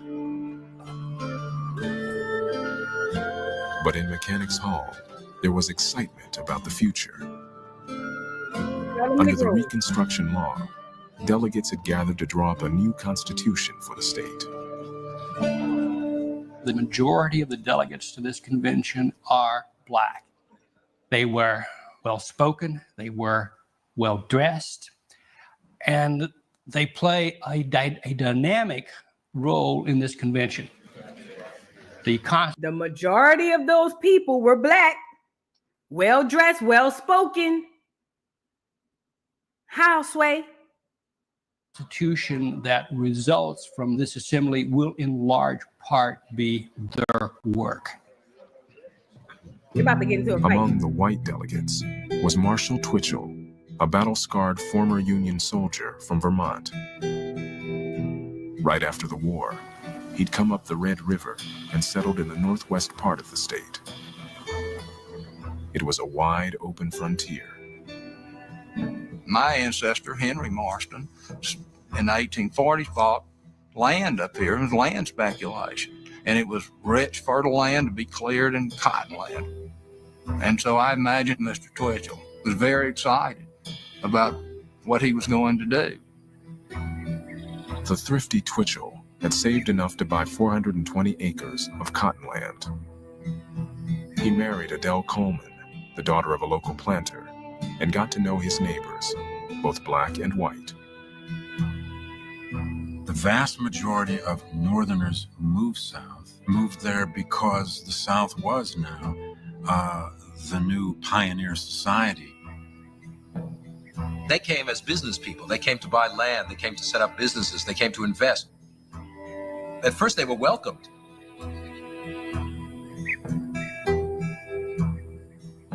In the summer of 1867, Twitchell made a fateful decision. He agreed to represent his district at the state convention. He'd commanded Black troops in the war, but this was a new world. For the next few months, Twitchell is going to have to work with Black men as equals in a way that he has never done before. Twitchell supported most of the provisions in the new Constitution, including a controversial one that would take voting rights away from white men associated with the old Confederate government. He had crossed a line. Many white Southerners resented watching Northerners like Twitchell making crucial political decisions. Midway through the conventions, you can see the conservative newspapers covering the convention, sort of searching for some new language to describe these people. And then they hit upon the word carpetbagger. It conjures up the image of a low-life Yankee. He packs his scanty belongings in a carpet bag and takes the first steamship south to profit upon the misery of a defeated people. Twitchell came to be viewed with suspicion by some of his white neighbors. He's a villain. The carpetbaggers always thought of as a danger. You had the boll weevils, they were a danger. Of course, low prices, and the carpetbaggers. The Yankee from Vermont was starting to make powerful enemies in Louisiana.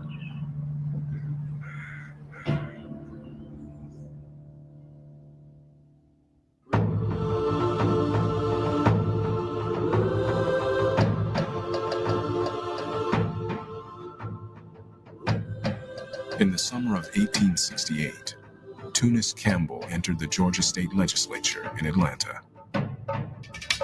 With him came 31 other Black members of the Republican Party.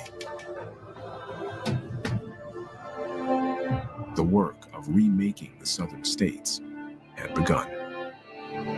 Suddenly, you get hundreds of men elected to every office, from member of Congress, the Senate, House of Representatives, member of state legislatures, state positions, down to sheriff, justice of the peace, school board official, you name it.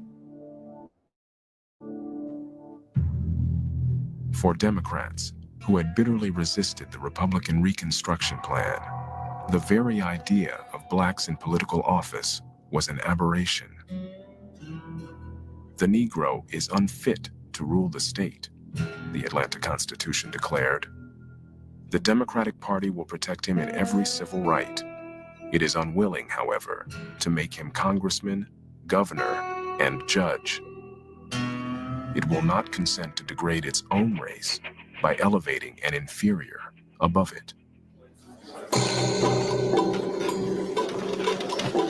In the Georgia legislature, blacks were outnumbered 4-1. As soon as Tunis Campbell took his seat, he came under attack from whites on both sides of the aisle. But what you have here is a very volatile moment in which alliances politically are shifting very rapidly. And from one day to the next, you don't know really what's going to happen. The few white Republicans who did support black legislators were branded as traitors to their race. Blacks should quit dabbling in politics, argued one newspaper, and go to work to earn an honest subsistence. Most whites in the legislature maintained that the new Georgia Constitution only gave blacks the right to vote, not the right to hold office. The Georgia Constitution did not specifically allow office holding by black Americans. Of course, it didn't specifically authorize office holding by white Americans either. One legislator, Henry McNeil Turner, expressed the outrage of his black colleagues. He was entitled to his seat, he said, and would not cringe or beg for it. Tunis Campbell also refused to be intimidated. On behalf of nearly 500,000 loyal citizens of this state, we do enter our solemn protest against the illegal, unconstitutional, and oppressive action of this body. Hey, them niggas was ready to go to war behind this shit. But the way they put it, they'll make you think that they came in with these Negroes and it was more of them, less of us, even though we already know that's a lie because they already say we occupied most of the southern states. Not only that, it was already shown that we occupied most of the government, right? So they making it seem like, oh, we about to intimidate these onesie-twosies and make them leave. But these boys over here standing on business. You know what I'm saying? When they say I have just the amount of right as you, is because, let me tell you something, this is a lot of things that happen. A lot of those treaties, a lot of those things that were signed by black Indians with these clear people, they got duped. We got duped out of everything. And just like they're about to dupe them out of this, you got to pay attention to this type of stuff. They flip it to make them look like they're here and we're here, when that wasn't the case. White legislators made it clear that Campbell was not welcome in the chamber. Many of them put their hands on the butts of the pistols of the guns they wore into the chamber. They shuffled their feet. They banged on the desk. They talked about the Congo senator's insolent harangue. Just 2 months after it had first convened, the Georgia legislature voted to expel its black members. You may drive us out, Turner warned, but you will light a torch never to be put out.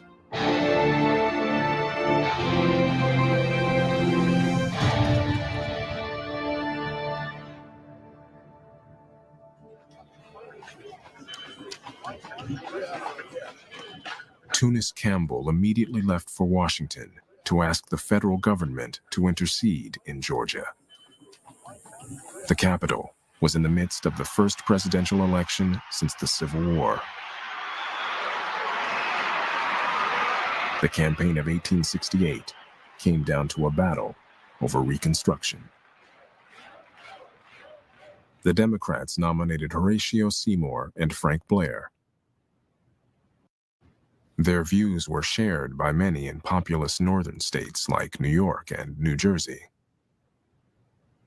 The Democratic Party ran arguably the most openly white supremacist election campaign in American history. They painted the Republicans as, quote, nigger lovers. The Democrats absolutely repudiate Reconstruction. They basically say, if we get in, forget about Reconstruction, we're going to repeal all this and put the South back under the control of white leaders. Though the views of the Democrats had wide support, many voters gravitated to the Republican candidate, Ulysses S. Grant. They found comfort in the Union general who had won the war. All right, really quickly, I want to add this piece in. The reason why the black people gravitated to the Republican Party, because that was our party. Remember, we supposed to be same, not same, but we got stuff. We got this was our government. That was our portion of the government, right? And then you got the clear people, the Dixiecrats, who are literally just trying to move everybody out. You ever wonder why it's hard to get a black American in high office now? I believe, I don't know this to be a fact, but I believe the reason Ulysses S. Grant was put in the place of the president or of the high seat, I believe that Negroes believe that if they saw another clear face across from the Democrats, if the Democrats or Dixiecrats saw a clear face on the other side, it would help and work better for them. That's why I think they started putting these niggas up here, these clear people.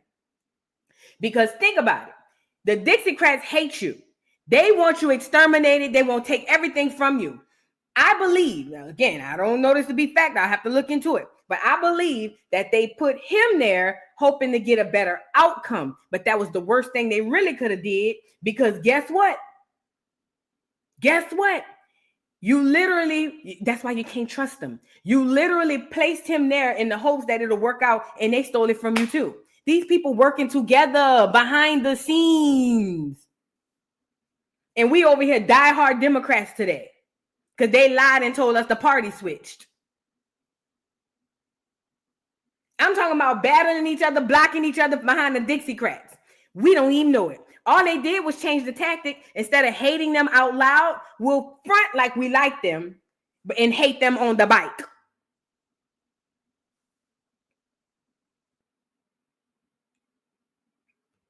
This was a mistake by us.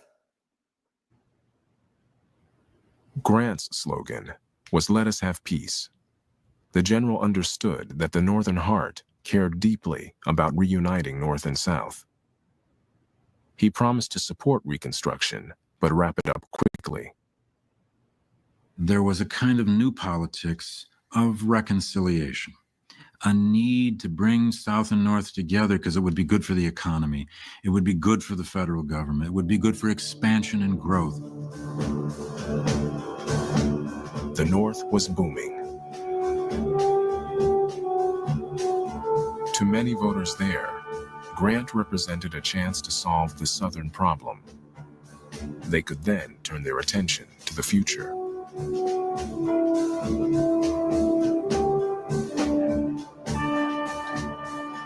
In the South, blacks saw him differently. Almost 500,000 turned out to vote for Grant because they believed that at last they would have an ally in the White House. Told you. The new president seemed to prove them right. Grant and Congress ordered the Georgia governor to readmit the expelled legislators. Tunis Campbell and his 31 black colleagues took back their seats. You know who this remind me of? Because you never see it. If it's a snake, it would have bit you. You know who this remind me of? Trump. And how black people love Trump in 2024. Oh, he's going to do stuff for you. Absolutely. He's going to. But it's a way bigger picture. A way bigger picture. That's why I told y'all I don't support none of them mother effers. Now, if I had to go with their logic, lesser two evils, then I would say, okay, Trump. But at the end of the day, black Americans cannot rely on none of these people to represent you or do for you. It'll never work. The game is rigged. Just like it was rigged back then, in 2024, the game is rigged. Niggas don't want to listen though, but it is what it is. I'm just saying, he sounds just like Trump. Oh, he our ally. Ulysses, that's Grant, our ally. Yeah, let's hurry up and go down in droves and vote for him. Pay attention. Nothing new under the sun. Everything you did has already been done.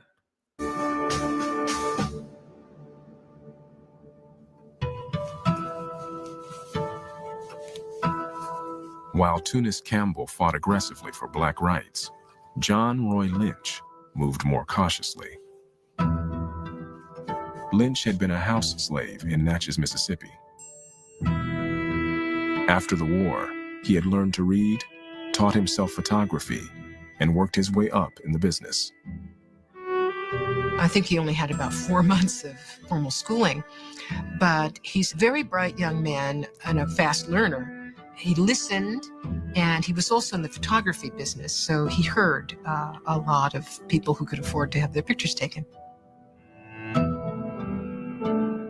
He do look like a half and half, Lynch's huh? customers talked politics, and he soaked it up, even teaching himself parliamentary law. By 1870, he was a newly elected state legislator walking up the steps of the Mississippi Capitol. He was 22 years old.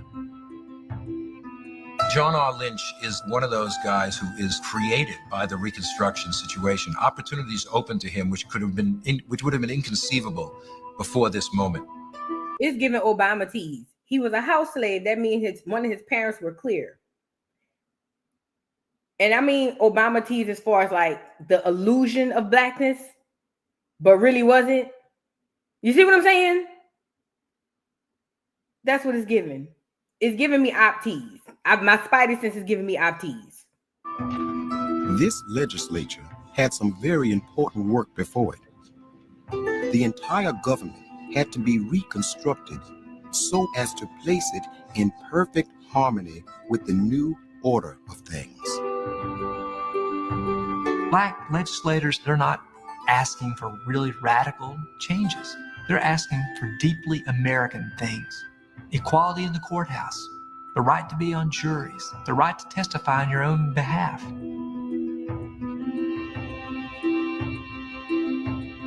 A lot of what these black lawmakers and white Republicans are trying to do, you might almost say, is bring the South into the 19th century. Public school systems, for example. The South didn't have that. Large numbers of Southern whites were illiterate. Reconstruction establishes the first public school systems in the South. Look at how them po-ass clears look. Look at how these po-ass clears look. Because see, again, they'll make you think that everybody was, all the clears were doing good and the Negroes were doing bad. I want to show you these po-ass clears. Hold on. No shoes on their feet. There they go. No shoes on their feet. Look like 100 of them in one bed. And we got black people in office? Somebody help me and make it make sense. They gave us their history and they look, them clears look like they have any position of power, any money, nothing. They look like they stink. Look at these kids. They were illiterate. Remember, the South don't have schools at this time. You look at the black people they showed you. Look at, come on, man. Don't do that. But they'll never tell you that in none of these history books or in none of these documentaries because they don't want us to believe that we had any type of positions of power like that. Were illiterate. Reconstruction establishes the first public school systems in the South. Within a year, Mississippi opened 230 new schools for blacks and 252 for whites. There were plans for new hospitals, railroads, but who would pay the bill? Before the Civil War, slave owners had paid most of the taxes. Now, the burden shifted to anyone who owned land, small farmers as well as rich planters. Why is this important? Now they taxing anybody who owned land. Who owned the land back then? For the most part. Remember, the South is mostly black. So if they impose a land tax, who owns the land? Who's getting taxed? If it's the majority of us and a little of them, who owns the land and who's getting taxed the most? You get it? Mind you, they had input that land tax stuff and didn't even tell the black people and waited till the bill got so big to where they just repossessed the land. That was another way they were taking land from black people. Southern landowners said, if you think for a minute that I'm going to give up my hard-earned money to build up the government to take care of colored people, you're crazy. Lynch had some sympathy for the white opposition. The war had just come to a close, leaving most of the people in an impoverished condition. Their property was in a state of decay. To have the rate of taxation increased was to them a very serious matter. After fierce debate, Lynch and the Republicans managed to pass the tax increase. What I told y'all, I have a spidey sense about this shit. What did I tell y'all? This half and half come out of nowhere house slave. That means he was definitely, who was his parents? See, they put these people in place, making them seem like they are there to assist us. And then all of a sudden, for a quarter, he sympathizes with the clear people and improve the land tax, the increased land tax. Whose land is going to get taken from like this? Think about it. It's majority black people. The blacks in the South, along with the poor clears, was like, we ain't got no money, bro. We not about to, don't up the tax. The half and half goes in there, alleging to be on the side of the blacks of the North. Whole time it's a hijack. He really up in that bitch to do what them people want him to do because he's a half and half. That's why he's sympathizing with the clears and was like, well, okay. But then turns around and ups the taxes. How many people black own land? And that'll tell you how many people black lost their land. Pay attention. They're not going to say it to you like that, but you got to read between the lines. In state houses and small towns across the South, black officials were transforming daily life for former slaves. As African Americans encountered local government, for the first time in their lives, they were encountering black faces behind the desk. Faces that were accepting, faces that knew who they were, what they had been through. There was one thing that white Southerners feared. They look poor and dirty and dusty. It's the truth is in front of you. They look poor, dirty, and dusty. But these supposed to be the ones in power? More than anything else. They used one word for lots of different kinds of things. They called it Negro rule. Well, when you have a black sheriff with a gun, that's Negro rule. Sometimes, even if you have a black postmaster who makes white women stand in line to get stamps, that could be Negro rule. It all looks like Negro rule. And it's hard for white Southerners to get a sense of proportion about all this because they considered all of it a violation of the natural order, a violation of the way that the thing should be.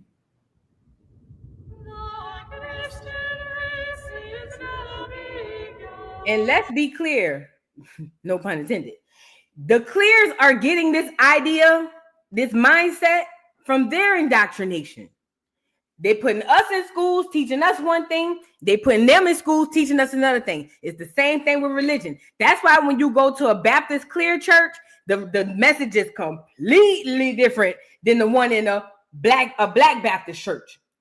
They're getting two conflicting different messages. We need the clears to think they're better than the Negroes, and we need the Negroes to think they're subservient to the clears. So when the clears coming around saying this is against the natural order of things, it's because that's what they were indoctrinated to believe, even though reality didn't dictate that. They were poor, dirty, dusty. Reality didn't dictate that, but the indoctrination did. And the very same thing happened on the opposite for black people. Our reality didn't dictate the way they had us thinking. That's why when they told us we were slaves, we've been fucked up ever since. Pay attention. Witchcraft.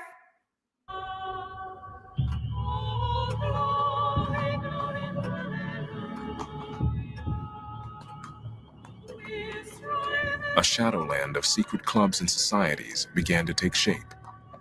In Mississippi, the White Liners. In Louisiana, the Knights of the White Camellia. And across the South, the Ku Klux Klan.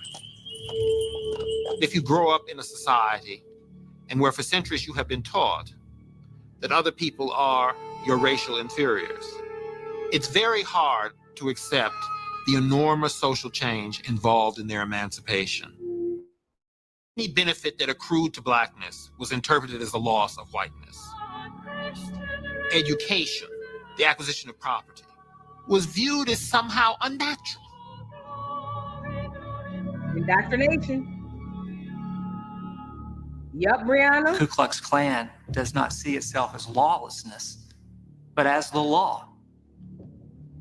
Because they do not believe that black men deserve political power or know what to do with it once they have it, they think that it's their right, maybe even their Christian responsibility, to destroy black political power before it has a chance to become too entrenched. No, they were told by their bosses, which are the government, to go down there and clear them Negroes out of there by any means necessary. Kill them. I don't care what you do. Get them up out of here. They were told by their bosses, the government, allegedly, to go down there and get them Negroes up out of there. We need to take control of all of this. Get them out of there. And please don't be foolish. We fought back. They didn't win every battle, but they only tell you about the ones they won because they need your psychological mindset to believe. You see what I'm saying? The lies. So let's be clear.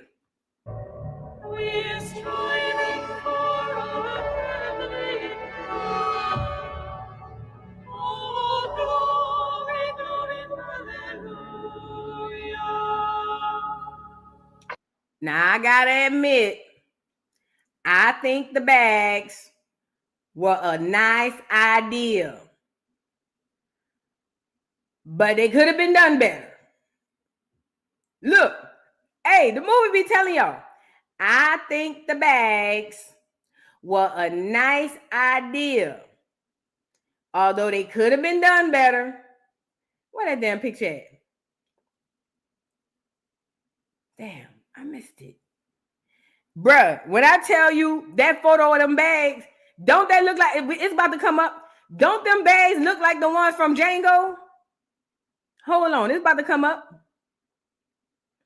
You ain't about to tell me that ain't the same bags. And the horse. Remember on the horses, they say, how the hell we supposed to see the goddamn thing? We can't see out the goddamn thing. And the other one say, oh shit, fuck. As long as the horse can see is all that matters. Wait. I want y'all to see these bags, girl. Hold on. They think that it's their right, maybe even their Christian responsibility, to destroy black political power before it has a chance to become too entrenched.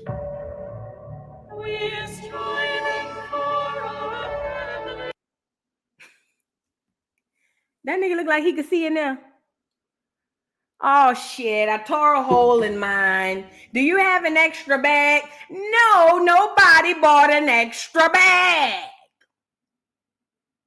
No, we don't have an extra bag. Well, I can't see out of this goddamn thing. Look at the bags.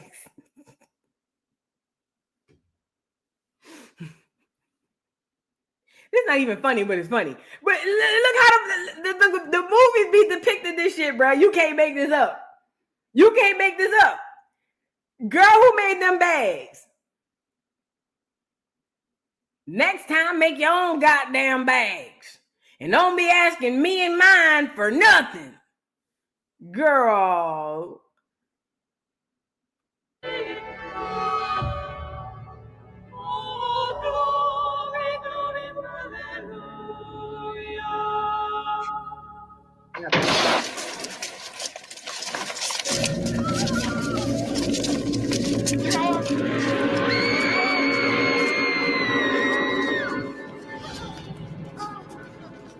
Abram Colby had been elected to the Georgia legislature, along with Tunis Campbell. The Democrats wanted to curb his power in the county. They tried bribes, but Colby turned them away. In October of 1869, the Klan set out to teach him a lesson. They were the mercenary forces of the Democrats who were trying to regain power. They were not simply using the ballot because they felt they would lose at the ballot box. They were using violent coercion. They were eliminating their competitors. Only thing different from the Democrats then to the Democrats now is they don't have to physically do nothing to you. They just play like they friends with you, and then they take. It's the only difference. So now they about to just physically force these people up out of there. Colby's attackers could not hide behind their hoods. Some of them were the first-class men in our town. One is a lawyer, one a doctor, and some are farmers. I knew the voices of those men as well as I know my own. They would take people out of their houses or their cabins in the dark of the night, strip them out in a road, make them run down the road, make them sometimes lie on a rock where they would be whipped, where men would line up to whip them. Sometimes they would burn parts of their bodies. These were sadistic tortures. They said to me, "Do you think you will ever vote another damned radical ticket?" I said, if there was an election tomorrow, I would vote the radical ticket. They set in and put me 1,000 licks more. This was a war of terror. The Ku Klux Klan, organized in 1867, is an original American terrorist organization.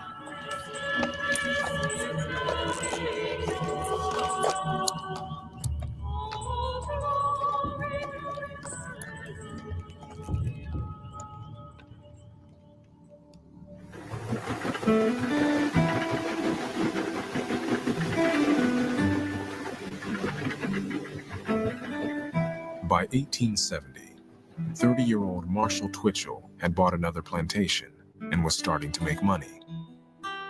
He brought down from Vermont his 3 sisters and their husbands, his brother, Homer, and their mother. And he decided to run for the state senate. In a district that was 70% black, Twitchell had an advantage.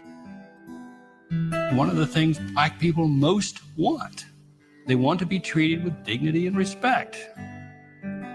Marshall Twitchell does treat black people with dignity and respect. He does want to see them get an education. That doesn't mean he invites his black lieutenants over for Sunday dinner. Senator Twitchell appointed some blacks to positions in the local government, and he made real improvements, building levees, schools, a courthouse, churches. But the better jobs in the government went to the Twitchell men, and some of his white neighbors resented his family's growing power. They were the clerk of court, the tax assessor, the sheriff, the state senator. And he used those positions then to enrich himself and his family. And that's how he was viewed by the people that lived here with him. That sounds like the Kennedys. Remember? You know, the daddy really was running the country. I don't know if y'all knew that. But y'all remember when John F. Kennedy got in and then he automatically appointed his brother Rob to what it was, Attorney General or something like that? I can't remember whatever his thing was. To keep all of the power in the Kennedy family. Yeah. And see, this is another thing with black people. This is why I say y'all got to watch the Trump hijack. Trump is talking about doing a lot of things to help black people, and I'm here for it, but you're going to pay for it. On which side of the coin you're going to pay for it, I don't know. But none of these people are here to do anything for you. So yeah, the clear man came down and treated them with dignity and respect, aka made him feel good. Made him feel good. And put his whole family in positions of power and wouldn't even have a drink with him. Crazy, bro. We got to be that's why I don't know. I don't do a politics thing because it's the game is rigged. From his nearby plantation, Confederate veteran B.W. Marston kept a wary eye on his neighbor. My great-grandfather had a military background and a violent background. His regiment overran General Sherman right at Shiloh Church. So he had known violence and he had known leadership. And this was a frontier area. And he did what it took. This is the most violent place in Louisiana and probably the most violent place in the South. Even without the Civil War and Reconstruction, it's a violent area. The Civil War and Reconstruction add a thick layer of social and political violence. The affairs of the parish were being extravagantly managed, B.W. Marston said of Twitchell. Managed in the interests of a ring for spoils. I consider him a tyrant.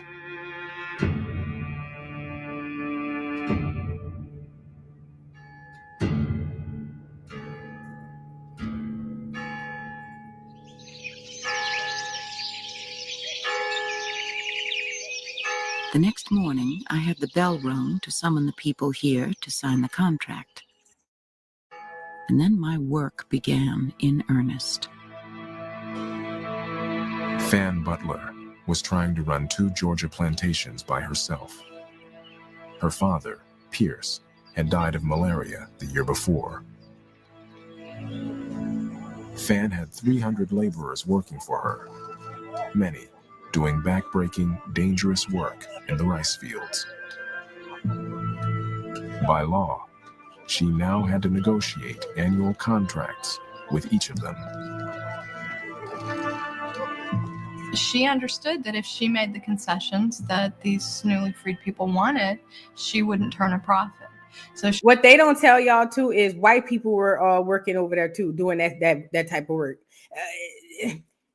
It wasn't specific. It was mostly black, but there were white people, poor whites, who were indentured out as well. She basically needs to make enough from them to cover their most minimal demands and then to make a profit for the plantation.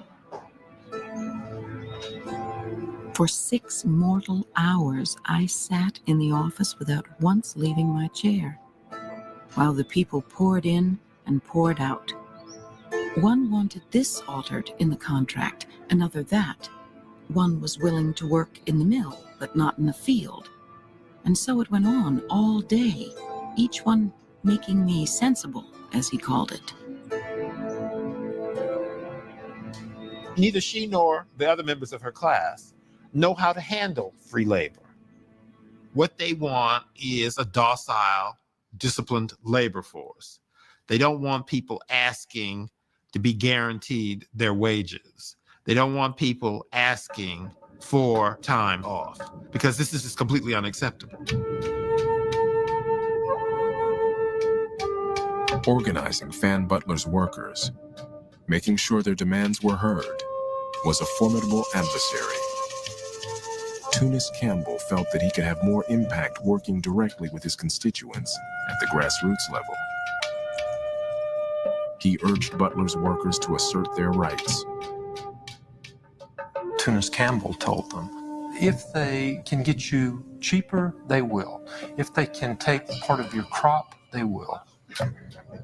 And Fan Butler is one of the worst abusers of the system, so be tough with her. Say, okay, Miss Butler, but I've been told that laborers have rights too.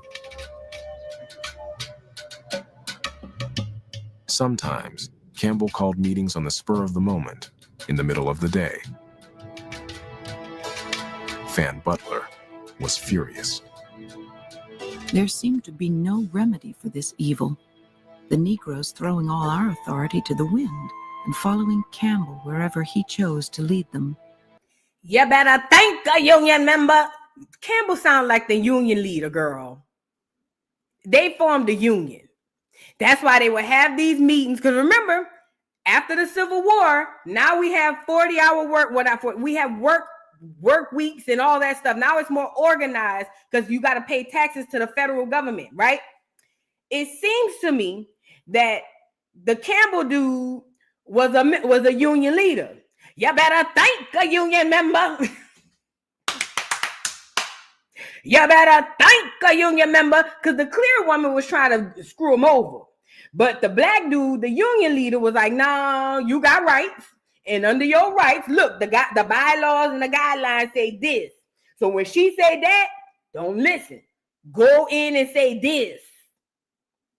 And them niggas was saying, you better thank a union member. I'm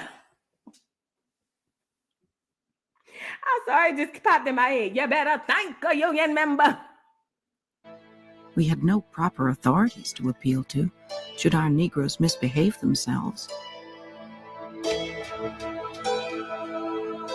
No matter where you are in the South, it's white and black, trying to forge some kind of workable economy out of all of this. Everywhere you go in the South, it's former slaves trying to find a way to make something out of nothing. Everywhere you go in the South, it's people who had ownership of other human beings, trying to figure out now, how do I live without that? That's a lie, that's a lie, that's a lie, that's a lie, that's a lie. Another thing they don't tell y'all is a lot of people were working on their own lands. Because remember, they imposed the tax. A lot of people lost their lands from the taxes, right? A lot of those people were working off the debts owed to get their land back, not realizing you're never going to get it back because there's a thing called giving you shiz not eat. So when they were in there negotiating about, it wasn't just about pay. A lot of them were negotiating about the deal they made to get their land back. You get it? This man is on here saying that all these clears used to own people and they had to go from owning people to working with them. That's a lie. That is a lie. The South was occupied by mostly black. A lot of these clear people were coming here. You know how they did the migrants, the migrant crisis we just went through? And they pulled all of them illegal immigrants and pulled them over here and set them up for all of this stuff. Martin Luther King said it too. They was bringing them over here, giving them land, taking it from the Negroes and giving it to them so that they can dilute the black population. They don't want this many black people in order and orders of power, and they don't want this many black people. We need whites to govern them. Indoctrinate the whites, even though they ain't crap. Make them think they're better than the Negroes. Put them down there, give them land, give them everything they need, and there you go. There you go. Same shit, different toilet. We seen the clears. Them people ain't on. Let's move on.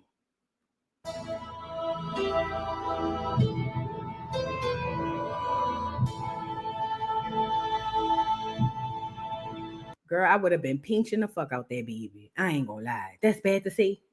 I'm just saying if I was under those conditions. If I was under those conditions, no cap. No cap. That baby would be, I'd be pinching the fuck out that baby. You see what I'm saying? Is that bad? I think under those conditions, it would be allowed to do something. You know what I mean? Like, oh my God, she keeps falling. You know what I mean? I don't know what's going on. She's so fussy. Look, you know you're mad when you twist your lip up. Every time I'll say something, I'll beat your motherfucking ass. Ugly ass. All under her dress. You know what I mean? That's, I'm just saying under those conditions, I would have. I'm just saying. Why is she fussy? I don't know. Oh my God, I think she needs a bottle under the dress.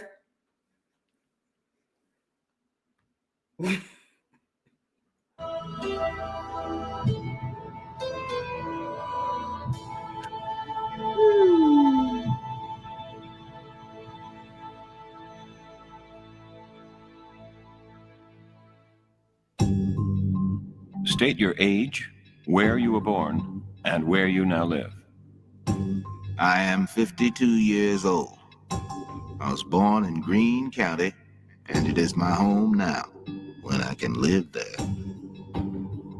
In October 1871, 2 years after the attack that nearly cost him his life, Abram Colby testified before a congressional committee. His back had been badly injured, and he had lost the use of his left hand. But he'd gone back to the Georgia legislature, and he continued to campaign against Klan violence. No man can make a free speech in my county. I do not believe it can be done anywhere in Georgia. If you go there, you will be killed or shot at or whipped or run off. The growing number of attacks like the one on Colby had finally prompted a federal investigation. Hundreds of witnesses risked their lives to tell their stories. Northerners who cared little about the fate of blacks in the South were horrified by the accounts in the newspapers. It really reveals to the country the extent of these kind of atrocities and terrorism in the South.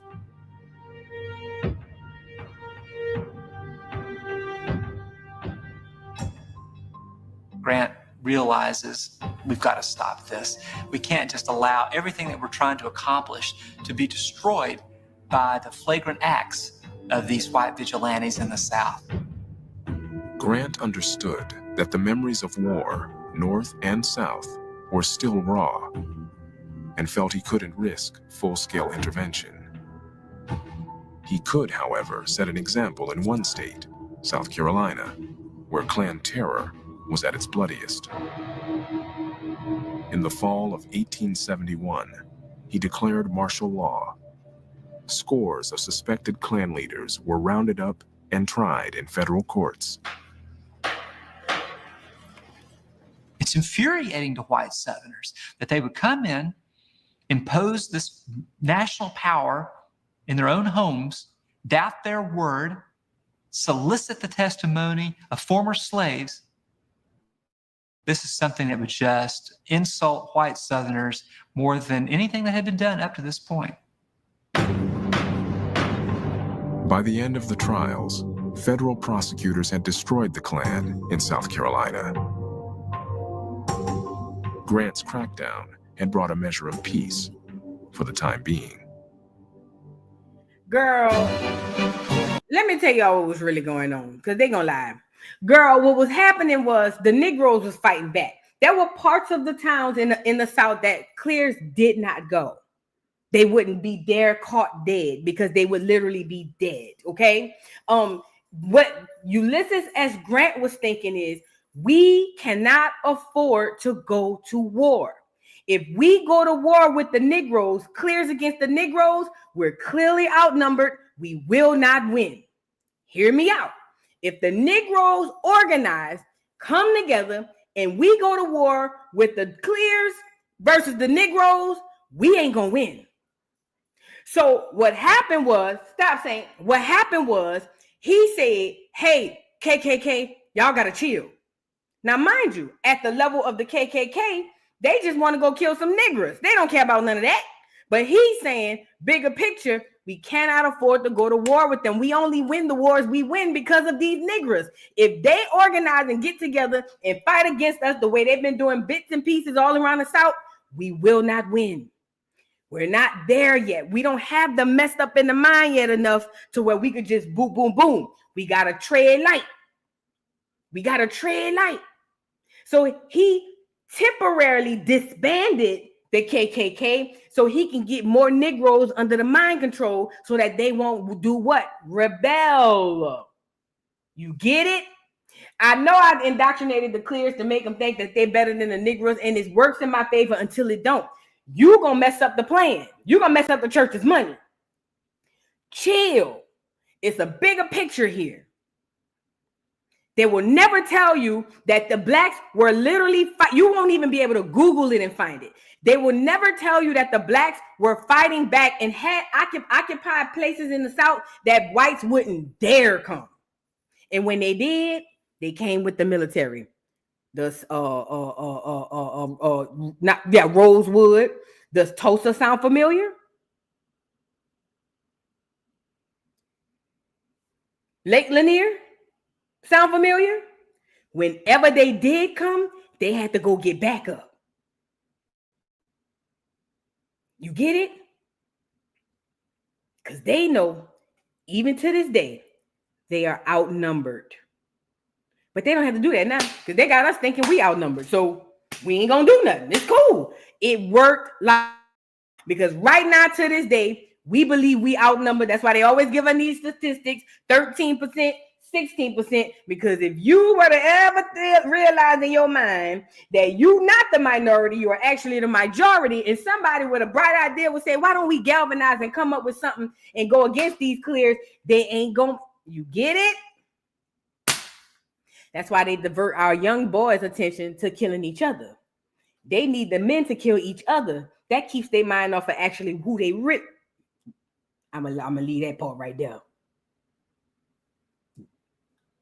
But you know where I was going. You know what I mean? You better thank a union member.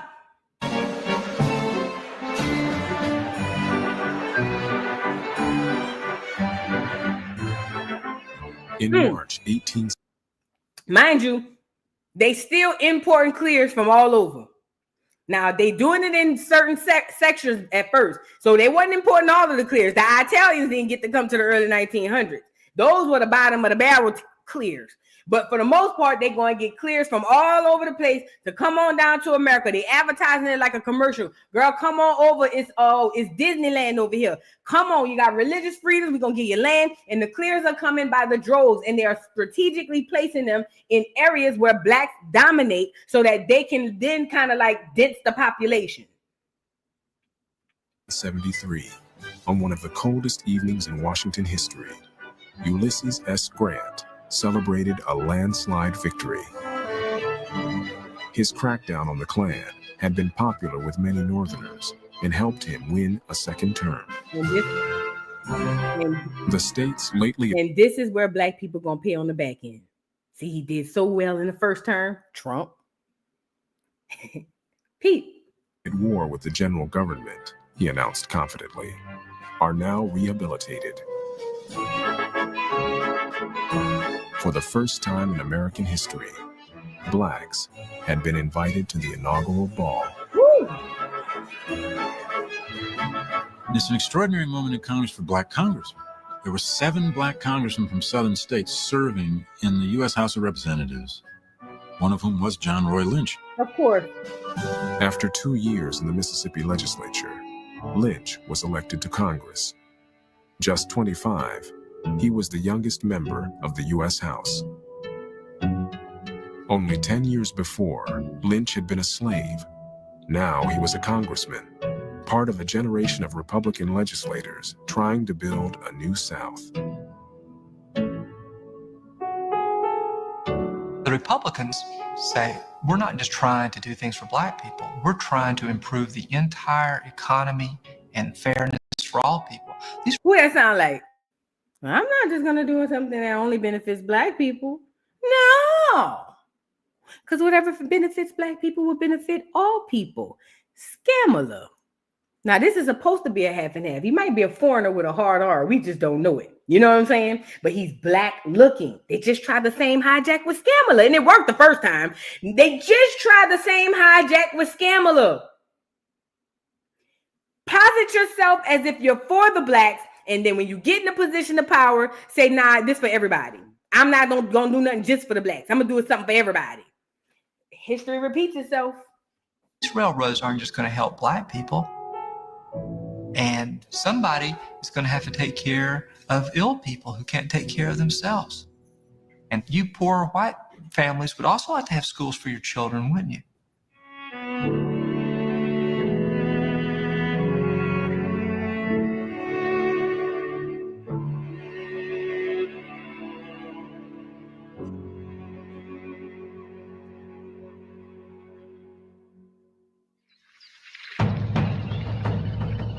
In Georgia, Tunis Campbell had moved beyond organizing laborers.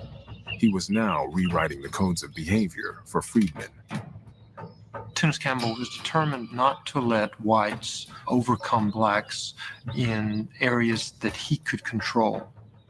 Couldn't control what was going on at the state level anymore. Couldn't control what was going on at the national level. But on the local level, through his office, he could make decisions that affected people's lives on a daily basis. Campbell told freedmen they did not have to yield to whites when they passed on the sidewalk, and they no longer had to address them as master and mistress. In Campbell's district, some blacks were even seen carrying hunting rifles. I do believe that Tunis Campbell aimed to be at least a little provocative. He was very idealistic about the possibilities for African American citizenship, but at the same time, very savvy about power relations. Whites in the county were significantly outnumbered and feared a black uprising. Fan Butler was terrified. The Negroes seemed to reach the climax of lawless independence. I never slept without a loaded pistol by my bed. Democrats were relentless in their efforts to depose him. He's too famous to kill. They can't kill him. They're afraid of that. They're afraid what might happen in the local community. So they kept him involved in a myriad of lawsuits, charging him with abusing his office. Whatever the charges, Campbell's real offense, according to court documents, was seeking to give the Negro supremacy over the white man. Campbell was incensed. Just before every election, they commenced trying to intimidate by arresting all prominent colored men. As usual, they have arrested me again. The intention was to keep me out of my seat in the Senate. When Campbell's called to trial, his lieutenants send out word and African Americans come off the plantations. They stop work, they go home and get their shotguns, and they arrive at the courthouse. Wives come and children come as well, and they clog the streets with black bodies. Did I not tell you we were fighting back? See, they won't tell you that in the history books because then you might get an idea. We were fighting back. If we were so intimidated by these clears, how all these Negroes show up at the courthouse with all these guns and things of that nature? We were fighting back. But they won't tell you that. All these people came behind Campbell to stand on business, unapologetically. If the clears had so much control and the clears were so fearful, then why these Negroes feel like that they have the courage to even go down there with the shit? Because it wasn't like that everywhere. Read between the lines, people. Saying emphatically to the white community, don't touch our man. In one tense hearing, the courtroom was packed with Campbell supporters. The judge released him. If they had put him in jail, a white witness would later comment, the niggers would have put the jail in the river. Get it?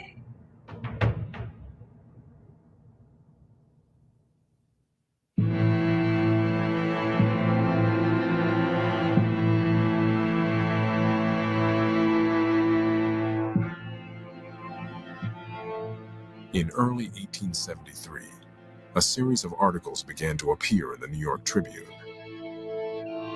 Black lawmakers in South Carolina, the newspaper declared, were plundering the treasury.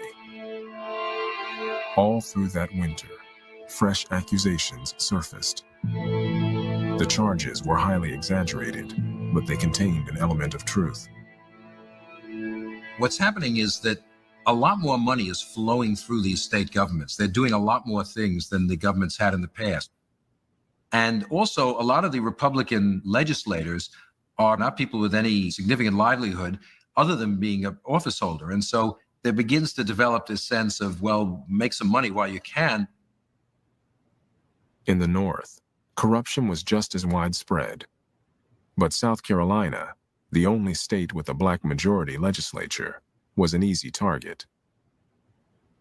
The accusations fueled anti-black feeling in the North and added to a growing sense that Reconstruction had been a terrible mistake. Look how they got us fighting. First of all, the drawings are just ridiculous. Girl.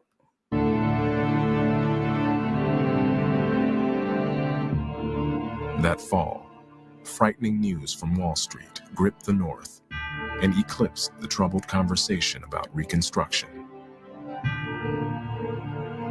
The nation's biggest banking house declared bankruptcy, and the North's overheated economy crashed. Thousands of businesses failed. 1 million people were thrown out of work. In the terrible depression that followed, Northerners had little patience for the plight of Southern blacks. Hey, I just Googled because I was wondering. Mind you, we were doing well. So this is 1874. I just Googled, when did the Freedmen's Bank collapse? July of 1874. Because the Clears went broke. They was fucked up. So you know what the government did? Fine. Take everything from them Negroes too. So the Freedmen's Bank coincidentally just so happened to go collapse when the Clears was losing their stuff. Same thing happened with the Great Depression. This is what they do. This is literally what they do.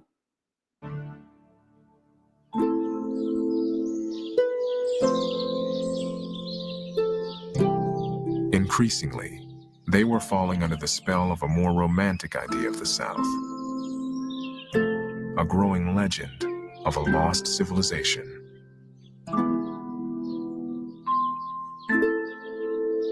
White Northerners begin to sympathize with the ideals of the white South. Yes, there was a time in the United States when life was not all about money. Yes, there was a time when there was an aristocracy. You find that white Northerners as well as white Southerners loved these ideas deep into the 20th century.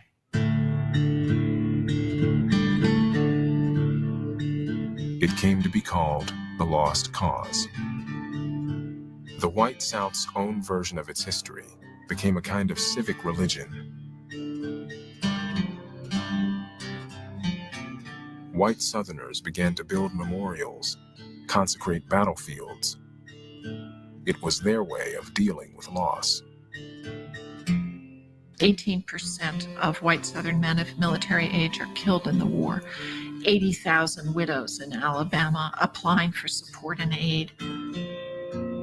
One of the things they want to do is simply on an emotional level, cope with all that death and somehow reclaim the meaning of those deaths. But to honor the dead, you have to enhance the cause. So this wasn't simply about the loved ones. It was also about the cause for which they died. The Lost Cause is a celebration of what white Southerners see as the best of the Confederacy. Its nobility, its Christian virtues, its leadership, the loyalty of its men. They basically began to forge the Confederate Lost Cause as not a story about loss, but a story about victory. Girl, them people started lying. Them people realized they was in a pickle and they said, you know what? Let's put these monuments up. Let's do everything because this is going to work for us in history. And they got the line. That's literally what it was. That's literally what it was. The Negroes was doing good, North and South. And they was like, you know what? The powers that be are very smart. They're very good chess players. They don't think about today and tomorrow. They think about years and skulls and blows down the line. All these monuments start going up because this is where they start creating the lie of history. You get it? Let's be clear. We're going to get a little bit more of this. We're going to probably have to do a part 2 next week because it's getting late and my neck hurting. So I'm going to let a little bit more play, then we're going to convene for next week. They might have lost the war, but they were now winning the ultimate victory over control of their own society and against Reconstruction.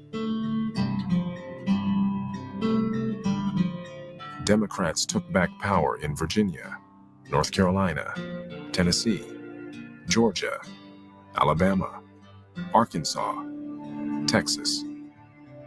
White Southerners called it redemption. Many of the elections were won through violence and intimidation. White Northerners did nothing to stop it.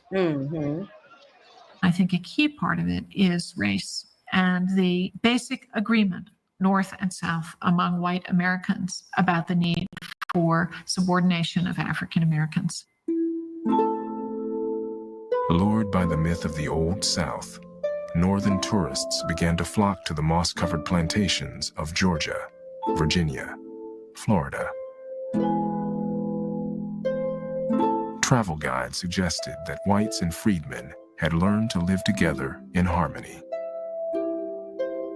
Nothing can be more beautiful than a cotton field, one travel writer declared.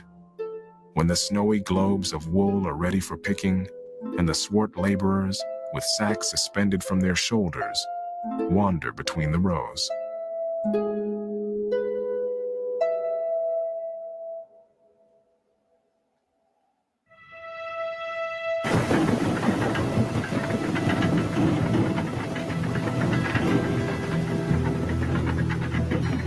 In the summer of 1874, Marshall Twitchell went to New Orleans for the Republican State Convention.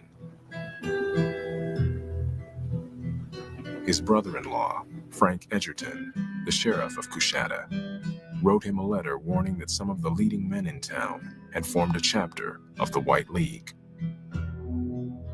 The purpose of the White League, Edgerton wrote, is the extermination of the carpetbag element, nothing more nor less. Yeah. You're about to get Twitchell's right. reply was intercepted by the League and published in the local paper. He wanted to call in federal troops, he had written, but they would only come if some overt act were committed. He needed an incident so he could bring federal troops to Coushatta. And he got an incident, but I don't think it was what he was counting on. Didn't I tell you the only time they were able to fight against us is when they get the government's backing? So he went got federal troops to fight them Negroes down there, and blood was shed on both sides. I'll just say that. But he had to go get the government, the federal government, to give him a military because they were highly, severely outnumbered. The White League was also looking for an incident. Members staged random attacks on blacks. And when a white man was wounded in one confrontation, they had what they needed. Claiming the Twitchell clan was behind a black rebellion, they seized Twitchell's brother, Homer, his three brothers-in-law, Clark Holland, Henry Scott, and Sheriff Edgerton, and 20 of their black allies. They were forced to sign a document promising to resign and leave Louisiana forever. The majority would like to see these people out of town safely. After all, they have broken bread with these men. They have entertained one another. They've gone to church with one another. Escorted by guards, the white Republicans left Coushatta, carrying all their money and valuables. They headed for Texas.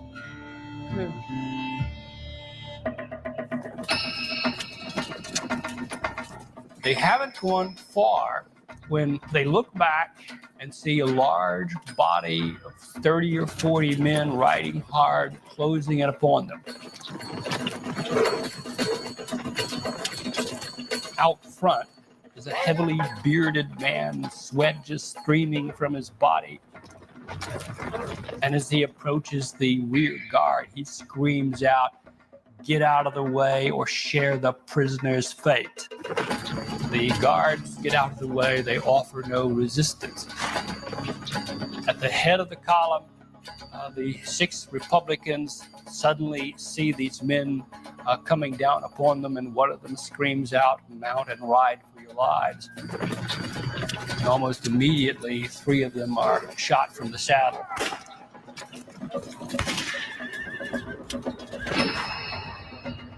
Homer Twitchell supposedly cried out, "Somebody give me a gun. I don't want to die like a dog." And a bullet hits him in the face a moment later.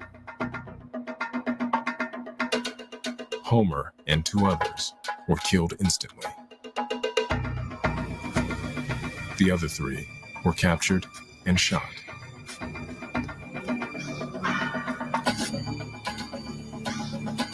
All were buried in shallow graves.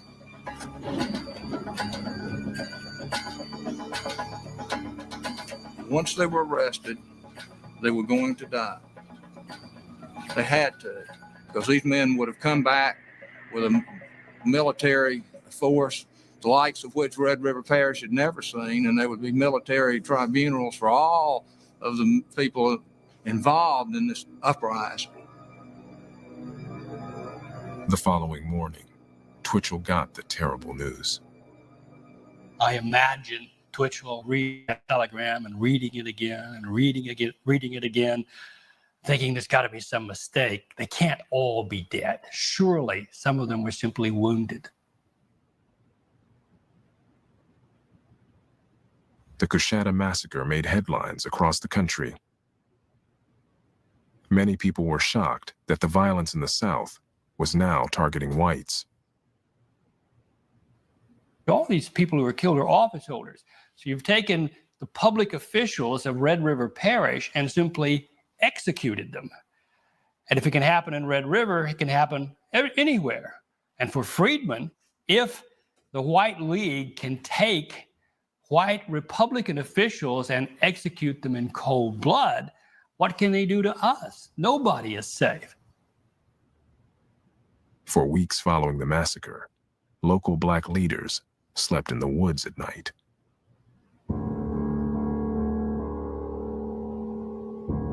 The massacre was part of a larger push to take back Louisiana from the Republicans. On September 14th, the White Leaguers struck in New Orleans, seizing the Republican-run legislature in a bloody battle. President Grant was alarmed. He had been reluctant to send more troops to the South, but he could not allow this armed insurrection to go unchallenged. The next day, Grant ordered the army to occupy New Orleans. Federal troops entered the State House and forcibly removed the White League representatives, reinstating the Republican government.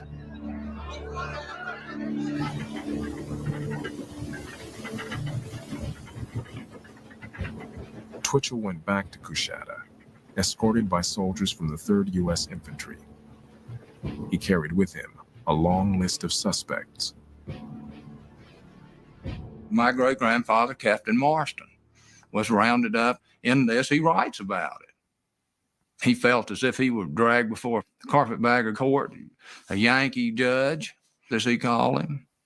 He said he would rather take death here than be hanged by a foreign court in New Orleans. That boy looked just like his daddy, huh? That boy looked just like his daddy.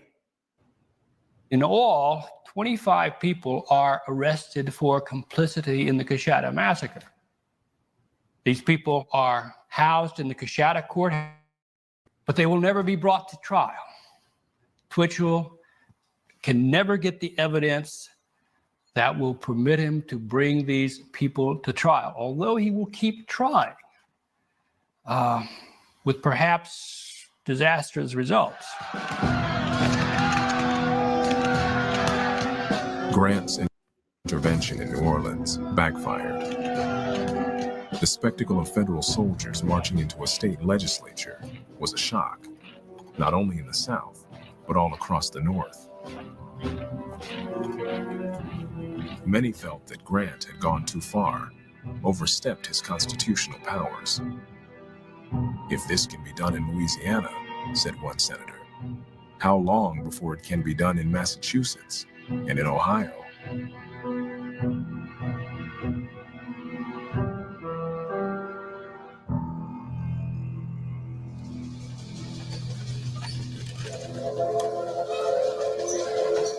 When I leave my home to come to Washington, I'm treated not as an American citizen, but as a brute, forced to occupy a filthy railroad car with gamblers and drunkards. And for what? Not that I'm unable or unwilling to pay my way, but simply because I happen to be of a darker complexion. Y'all, we're going to have to come back next week. and finish this off. But let me say this. Let me say this, y'all. What they teach us are lies. So now the Clears from up north, the Yankees, come to Louisiana, put all their people in place of power. Then the other Clears get mad, roll them out. You see what I'm saying? Like Ulysses S. Grant, he feels like I gotta send the federal government, the federal troops down there to sustain this. Now he got the other Clears mad. But the biggest takeaway I took from this is when the rubber meets the road, the Clears from the north and the Clears from the south don't like each other. But guess what? They gonna stick together. You get it? Because even the ones in the north, if Grant can do that to them, we ain't got no chance. They stuck together. While they make it seem to us like they're separate. Remember when they came up from up north to Mississippi to help with the voting rights? Remember that? Cap. Because guess what? When Martin Luther King was trying to get economic rights, the same Clears would not come down here and help him. It's all a ploy. It's all a lie. These people are playing us. The game is rigged. It always has been, and it always will be. We will never win inside of their game. The only way we will prosper is inside of our own. Inside of theirs, we just spinning our wheels. That's all we're doing. Like literally spinning our wheels. Nothing more, nothing less. KJ, thank you for the super sticker. MOB, thank you for the super chat. Boo, it won't let me give subs. I don't know what's going on. I'm about to look at it again. I got to look at it for both channels because I don't know why it just all of a sudden I can't give subs. And I don't remember how to even turn it on. I'm about to go look at it. Thank you, MOB. The one you want to be, thank you for the super chat. We are fighting the USS Kitty Hawk riot was a racial conflict between white and black. We never laid down. Hell no, we ain't never laid down. You right, Bama. Thank you. Talise, thank you for the super chat. Them clear people were the slaves actual. Exactly. And that's why we kept having button heads with them because we were doing well and they were doing horrible. Tiff, thank you for the super chat. Damn, boo, I love me some Educational Fridays, child. Yeah, you know, I do a little something every now and again. Try to do a couple of things or whatever the case may be. Thank you, Tiffany Willis. Lady Lavish, thank you for the super chat. So it would be nice to see. You talking about the bags. So it would be nice to see. It doesn't matter if you goddamn see, as long as the goddamn horse can say. Mimi, thank you for the super chat. Love your content. Thank you for enlightening us. Oh, absolutely. I love this part of, you know, this is my favorite portion of all of this stuff. Lady Lavish, thank you for the super chat. She says white only. Is that a son? Oh, girl, look, I don't know. But that's how it is. They tricked us, bro. They use witchcraft, but they tricked us. French Coco 369, thank you for the super chat. Monuments were also a part of their witchcraft. They were put on energy points of the land. Ooh, and so the energy of the monuments dominated the land. Thank you, Vu. This is truly powerful. Now you telling me something I didn't know, but it makes sense because even the mounds were put on certain points of the land for the same thing, for astrological reasons and things of that nature. So you are right. You probably are onto something. I would have to look into that. Monument locations. Let me put that in my notes. That's a good thing to look into. That's a really good thing to look into. Y'all remember Trump was fighting because they wanted to take all them monuments down? Remember he was mad, talking about it's history, why take it down? You on to something. Thank you, French Coco. I appreciate you. Y'all, I'm about to get off of here. We on 3 hours, girl. Love y'all down to the ground. We will finish next Educational Friday. It's only like, 30 minutes left. We'll finish off this video and get into whatever other topic we have because I do want to finish this. I'm not going to go back and look no more. I'm going to finish this with you guys and we're going to get together, okay? I appreciate each and every one of y'all. Please keep your head on the swivel. Lord Jesus, keep your head on the swivel, okay? You got to keep your head on a swivel. Gina Bullock Dixon, I'm sorry. Thank you for being a member for 5 months. Thanks, Voodoo. Absolutely. And you are more than welcome. More than welcome. French Coco says masonry surveys. Wait, let me get it. Let me get that contact. Masonry and our land surveys use tools that measured energy.